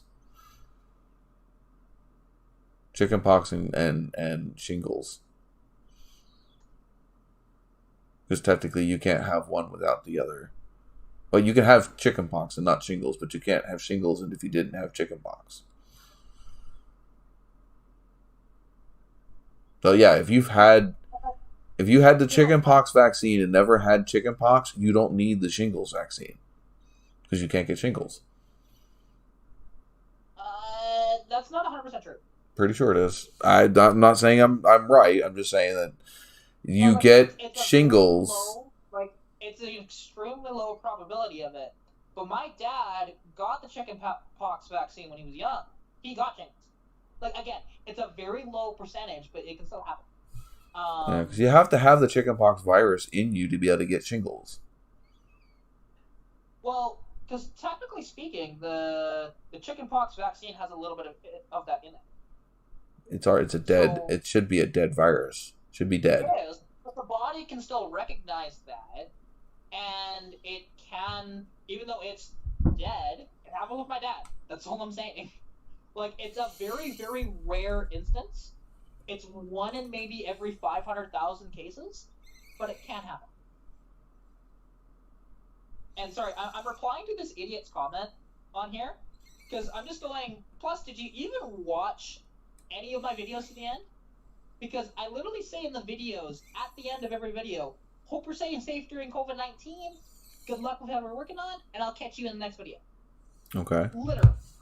So, like, it's so stupid that he's saying, oh, I'm unsubscribing because of this. Like, I don't have COVID. I showed it, and I even said in the description. But even if you had COVID, why should somebody unsubscribe from you because you had or didn't have COVID? It makes no sense. That's not what your channel's about. Exactly. Like, I'm not a medical channel. I just have always said that, and it's fine because we're still in COVID. So, and it's still bad. Like, there are people that it doesn't affect. I know somebody has had it 8 times, and they're not affected by it. It's just, for them, it's just like a bad cold. And no big deal. What it is for most people. Like 3 days in the month. It's wild. It's one of my good friends in the States. Right. Like I said, that's what it is for most people. It's just like the flu. Some people get it, and okay, it sucks, but okay, you're sick. Other people, you're in the hospital and you're fighting for your life, or you might not make it because, flu still kills people. Yeah. More people die from the flu every year than anything else. Yeah. Like, when it comes to diseases. So. But, whatever. Alright, I'm getting tired. I'm going to sign off. And we'll catch you guys. I don't know if I'll be on next week. I mean, this live stream wasn't horrible. We had a decent amount of people, and again, I haven't been on for a couple weeks, so that could also explain why the views are down. But well, it also helps like when I'm here too. I know that because it actually gives you somebody to talk to properly if there's no interaction in the chat. Yeah. And you have a tough time with that where I can bullshit my way through an hour-long live stream. Easy. But you're lucky if you get 20 minutes. No, I get bored. I get bored. I mean, the whole point of me being on here is talking to people. If I wanted to sit here and talk to myself, I don't need to do that on camera. So, future topic of discussion: Canadian versions of vehicles. Ooh, that'd be a good one. Because you guys have the what is it? The Canadia? The fuck is it? The freaking the fucking Canadian version of the Nova. Oh, the Acadian. Acadian. I knew it was something. I'm half asleep. But yeah, you guys had some really weird ones. You had those Dodge that wasn't a Dodge that you keep talking about. Yeah, it was a Fargo. Fargo existed as a brand as early as I think 1928. It was to subvert. Save it for the next live stream. I mean, I've talked about this many times. I know, but we're gonna end up talking all about it at the end of this one, and then we're not going to talk about it on the next one. So somebody's job to remind us that's what we're going to talk about next time we're on here. You know something you could do when you set up the next live stream, like even just set it up now pretensively, and you can always delay it until the next time we do a live stream if it's not next weekend, right? That's the cool part about these live streams. Actually, I can't because once I set the date, that's it. I'd have to delete it. I can't change the date. Yeah. Because I was just saying, you can just put it in like brackets or something. Be like, hey, let's talk about Canadian.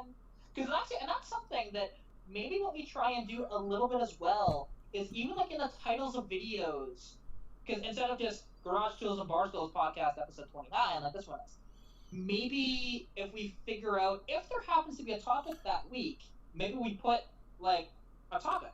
Because I have been absolutely wonderful at freaking structuralizing my live streams. Not saying that we couldn't, but that is one of the whole reasons why I did mine the way I did it, because I did not want to have to sit here and think about a topic and have a structure. And this is the thing of it, because we had topics in the past. When something happens in the automotive world, we've talked about it. Yeah, but I normally put the title in after I've already done the... It's like we have the conversation in the middle of it, and it's like, well, and if you for you to reference anybody saying that this was what it was about. Literally, edit the title in the middle of us talking about it. Yeah, I have done that. Yeah, you can do it that way. Like, granted, you don't get as many people at the beginning, but you'll get people. And people will just want to do it. It's no different than, like, if you've ever seen the RCR car stories, they are, like, chock full of really cool information. They're very long, and some people will find them very, very boring. But for me, I love them because they're about 3 hours a piece. And, like, he talks about, like Roman talks about Tucker and the life and death of AMC and that sort of thing, right? Like, it is really cool in how in-depth he goes. And some stuff he talks about in the Tucker documentary that he does that the movie does not. Because there's a lot of other circumstances that the movie didn't touch on. It's just they wanted to make it a little more drama and make it so that you can actually, watch it within about an hour and a half. But it's really incredible. And, like even with AMC, like the history... I don't think I was going to bed. Yeah, well, I mean, this happens with us, right? But just really quick, before we go. No, I said Nikolai was going to bed, and Nikolai's back. Oh, hey. Okay. But the one thing is, so the start of AMC, you actually have to go all the way back to the sinking of the Lusitania. Okay. That started World War I. Because that's what made Nash actually sell his company off. And that's when it became Nash Kelvinator. Rather than just Nash at the time. And so it's wild how far back it goes. That goes to like 09? something like that. I don't know. You know more than I do at that point. But again, it's really cool. And like, if you ever have, like, even just in the background while you're doing other shit, just listening to it, any of those, like, and you might not be like, no, I can't do this, and that's fine. But I really encourage you, even just for, like, the thing I have problem with podcast is if somebody's just mindlessly talking, even if it's something I want to listen to, I just zone off. Yeah, okay. I mean, I just always implore people that if they can handle it, go watch it. Harvey, I have no idea. I was just playing with them. I think it lets me know if you guys are how you guys are feeling, because I can see them in the chat popping, and it lets other people know. But I don't think it actually does anything for my chat itself. No, I think what this does, because I'm just clicking at a bunch of it right now. I think this is similar to TikTok, where it's impressions on the video because people are doing stuff. I guess maybe I don't see anything on my end as far as the analytics. But it might be a kind of hidden analytic that they don't show us that does that. Because, like, TikTok works the same way. The only difference is it actually shows you how many times its screen has been tapped. Which, like, my lives that I've done over the past while, like, I've gotten, like, 6,000 likes and, like, over 100 people watching. It's amazing. That's why I go live on TikTok all the time. Yeah. I know that, the amount of times you hit the like button in TikTok does bump you up in the recommendeds. Because we used to do that for Jess's crystal videos. Yeah, anytime you tap the screen, anytime these gifts are sent. By the way, if anybody wants crystals, let me know. I'll get you in contact with Jess. She's trying to sell off her inventory. So she has not done any live sales in forever, and she wants to go back to school, so she's not going to be doing them for a while. I have a giant room full of fucking crystals. Yeah. Stuff like this, sparkly, and need info. Huh? Yes, Jess Honor. I don't know if she still has her TikTok up. I'm assuming she still has her TikTok up. But it's Crossroad Crystals Co. Yeah, just type it in the chat for her.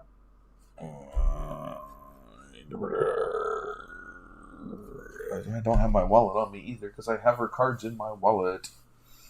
But yeah, I'll send you the link. Yeah, you can do that. That's where I got things like this giant mushroom. And my squirrel.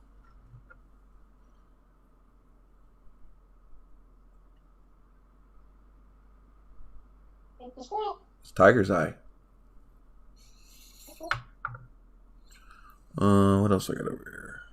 Oh, I got Zero. Zero's broken though, which is why I got him. He's missing an ear. I get her rejects. The ones she can't sell.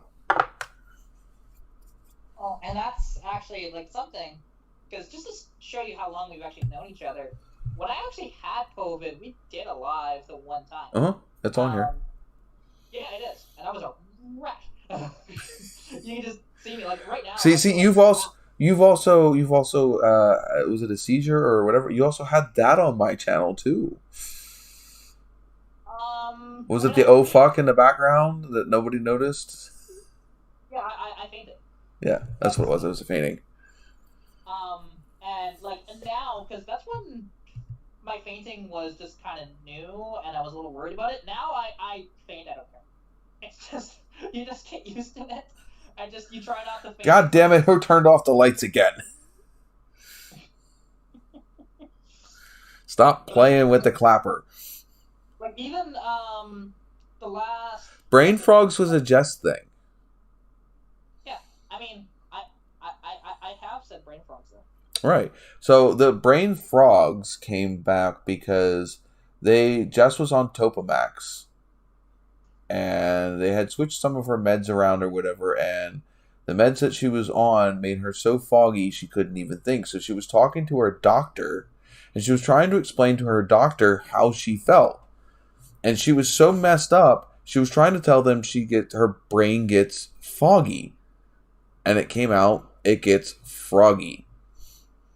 And so she had brain frogs instead of fogs. And that's just kind of stuck. Yeah, see. And here's the one thing, like, because I'm sick right now, you can tell I feel like shit. But yet, I can still function. Like, I can still do stuff right now. What is functioning? Yeah, I mean, not falling over and being a freaking wreck. Yeah, it's that. But yeah, it's just like, because the post I put out on Facebook was like, I think I have a man cold, pretty much. Because this is what men describe, except for I can still function. Wait, would you call it manhole or man? Man cold. Oh, we don't call it man cold. It's man flu. We don't get man colds. We get man flu. It's the same thing. Jess had man flu today. She was in here at the very beginning of the live. She went upstairs. She normally powers through anything she has. She knew she had nothing to do today, so she went on full on man flu today. She just let herself be sick today. So the thing is with me, so day starts out and I got up like really early. I'm like, no, I don't want to wake up this early, so I fell back to sleep again. And then eventually, like, guy messages me and said, hey, I am on the way. I'm like, okay, you're leaving from Calgary. It gives me about an hour and a half. Cool. An hour later, he texts me and goes, hey, I'm just pulling up. I'm like, shit, okay, give me a few minutes. I'll be up there. Well, that's also an ADHD thing. We have no concept of time. Yeah, that's true. I did that today. He got there a lot faster than what he had said he was going to, so that was the problem. Because actually, for me, time management isn't too bad. But I was in the middle of doing things today, and I had put some Elio's pizza in the oven. This is when Jaden was throwing his fit earlier, and so I was in the middle of talking to him. I was kept having an eye on it. I looked at it, looked okay. I started talking to him, and I'm like, oh shit, pizza. It was fucking burnt to a freaking crisp, and I'm like, I just looked at that. Oh, it was like 20 minutes. That thing was gone. See, and that's why you always put a timer on. I normally do. I forgot to. I was like, oh, no, I got it. I kept checking it. It was almost done. I only wanted to leave it in for like another minute or two. Next thing you know, it's 20 minutes later, and it's a freaking burnt crisp. I'm like, damn it. Yeah. And that was 3 slices. That was like one whole package of Elio's. Oh, yeah. Well, see, like today, because we get out there, we load the parts car up onto his trailer. It just took a minute because of just where the parts car was. He couldn't get his trailer put back there, so we had to pull it out a little bit. And luckily, like, it's so nice to steer a car that has no body panels on it. Like, it is miraculous how much lighter that thing is. You know, with no rear corners, no front fenders, no doors, no interior in it other than a dash and a steering wheel. You know, Harvey says, my executives don't function. I have no ducks to put in a row. My brain is ruled by kittens and puppies. I have you beat. I do not have ducks that are in a row. I have squirrels. And they are out on the next 3 towns over getting drunk and chasing down women. Yeah. They're doing a bar crawl in Raven. Mm-hmm. You know, that's kind of how I can. I have no idea where half of them are. They're just scattered everywhere. Exactly. Oh yeah, like right now, because my brain obviously is not working to capacity. I'm surprised I haven't just given up by this point. You have one small squirrel that feels like it's dedicated to its job, and the other 200 employees have left the building. Pretty much. Yeah, it's just, oh god. Like, you know, it's one thing of like, okay, just feeling awful and everything, but you know, you can feel when like your back is getting really sore. That's Jess. That was Jess on Thursday. Oh, just want to shoot myself right now. And the only thing she's taken is ibuprofen and Allegra, I think. See, the one thing is, I don't actually have any cold medication here. She's not taking any. She's taking like a sinus allergy medicine and some ibuprofen. That's it. See, I'm just taking straight up extra strength Tylenol. It's working, but not right now. I need to take more of it. But once that kicks in again, it'll be nice. But it's just, yeah, so like I went out there, we load up the thing. He sends me an e-transfer for the money. We're sitting out there for like an hour. It still hasn't sent yet. It's like, are you kidding me? And if you don't know e-transfer, email transfer for money. I use Cash App, Venmo, Similar. PayPal, Chime. You don't need those applications. You just need a bank account, and you can do it. Yeah. It's the nice thing about Canada. But an hour goes by. It doesn't go. So you're just like, you know what? Are you hungry? We can go get, like, he said breakfast, but we actually got lunch instead. And it's like, sure, yeah. So we went out, and this is 2 hours after the fact. It still hasn't sent. So he just canceled it, and we went to the bank, and he gave me money. Like, sometimes they're not the most accurate thing. Yeah, e-transfers are through the banks. And now, the only downside to e-transfers is that they're not protected at all. Because I've had this. I got scammed by a guy via a deposit, and the bank wouldn't do anything because it's like, well, you willfully sent it. I'm like, I can go on PayPal. I can do the same thing. I get scammed. I get my money back. That was the whole point of PayPal. That was the difference between PayPal and a bank. It's always been that way, though PayPal isn't necessarily like that anymore. Yeah. Well, right now, they have changed. I have PayPal. Jess has kind of gotten me snuckered into Chime, which is kind of like an online, does not have a physical branch bank. And the funny thing is you can vouch for your friends that if they accidentally overdraft, you can get overdraft protection. Like, your friends can send you here's $5 overdraft protection, and some cool shit like that. There's some pretty cool shit. Not to mention, it's kind of like anything else. You get your paychecks like 2 days earlier. Shit like that. See, paychecks here in Canada are pretty instant when they get into your account. It's very rarely that there's a delay. No. Like I know that I get paid on Fridays. Right? They go in normally Friday, like 1, 2 o'clock in the morning.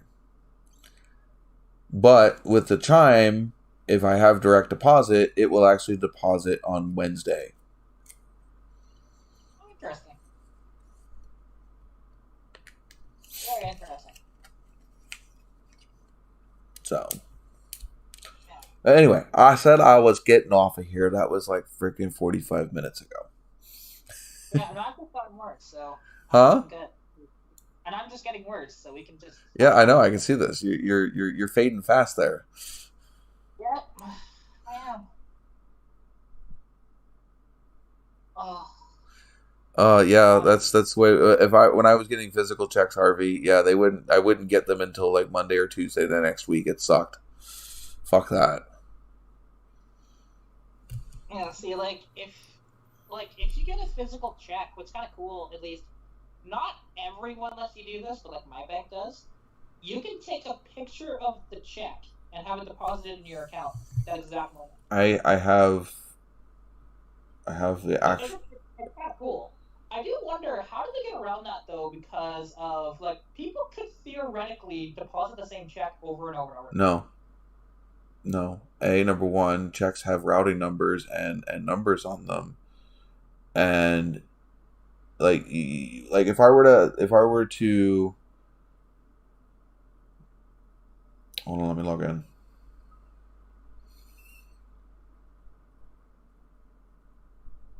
Well, that's helpful. Mobile deposit is currently unavailable. That helps me. I can't show you because it's saying it's not available. But anyway, I have to write on the check for mobile deposit only, and I have to sign it. And every check has routing numbers and information on it that identifies that specific check. So even if I try to take a picture of it more than once, they already have it on file. If I then try to take it into the bank to cash it, I've already had to write on the back of it for mobile banking only as part of the picture. We don't have to do that, period. It's literally just take pictures. It's in your account. Yeah, I have to sign it on the back, and I have to mark it for mobile banking only, as part of for my bank. I mean, I'm not saying every bank's like that, but that's what it is for mine. And I have to take a picture of the front and the back of the check. Yeah, we do have to take pictures of the front and the back, but you don't have to sign it. You don't have to write anything on it. Yeah, we have to sign it. Yeah, that's interesting. Have to. What is considered endorsing? If for any check to be cashed here in the U.S., it needs to be endorsed. Yeah, see, if you're going to the bank and deposit it, yes, it has to be. But for some reason, email... But that makes no sense, because the whole point of endorsing the check is to make sure that somebody else isn't cashing the check for you. The only thing that I can think of, because the only time I do it is when my grandmother gives me money for my birthday or Christmas. And she gives me a $50 check. So it might just be because it's such low denominations that they don't... I don't know. It could be that. Any check, my phone literally says you need, and it'll look for if I don't sign it and I take a picture of it, it knows that there's no signature. So their algorithm for their app knows that it's not signed. Well, I will say this is TD Bank. They're not exactly known for their awesomeness that way. Yeah. But having said that, well, we have TD Bank here. They're two separate companies. Mm. They're the same name but different companies. Gotcha. All right, well, Harvey's fading out, you're fading out, I'm fading out. I think he's the only one left in here anyway. I'm calling it a night.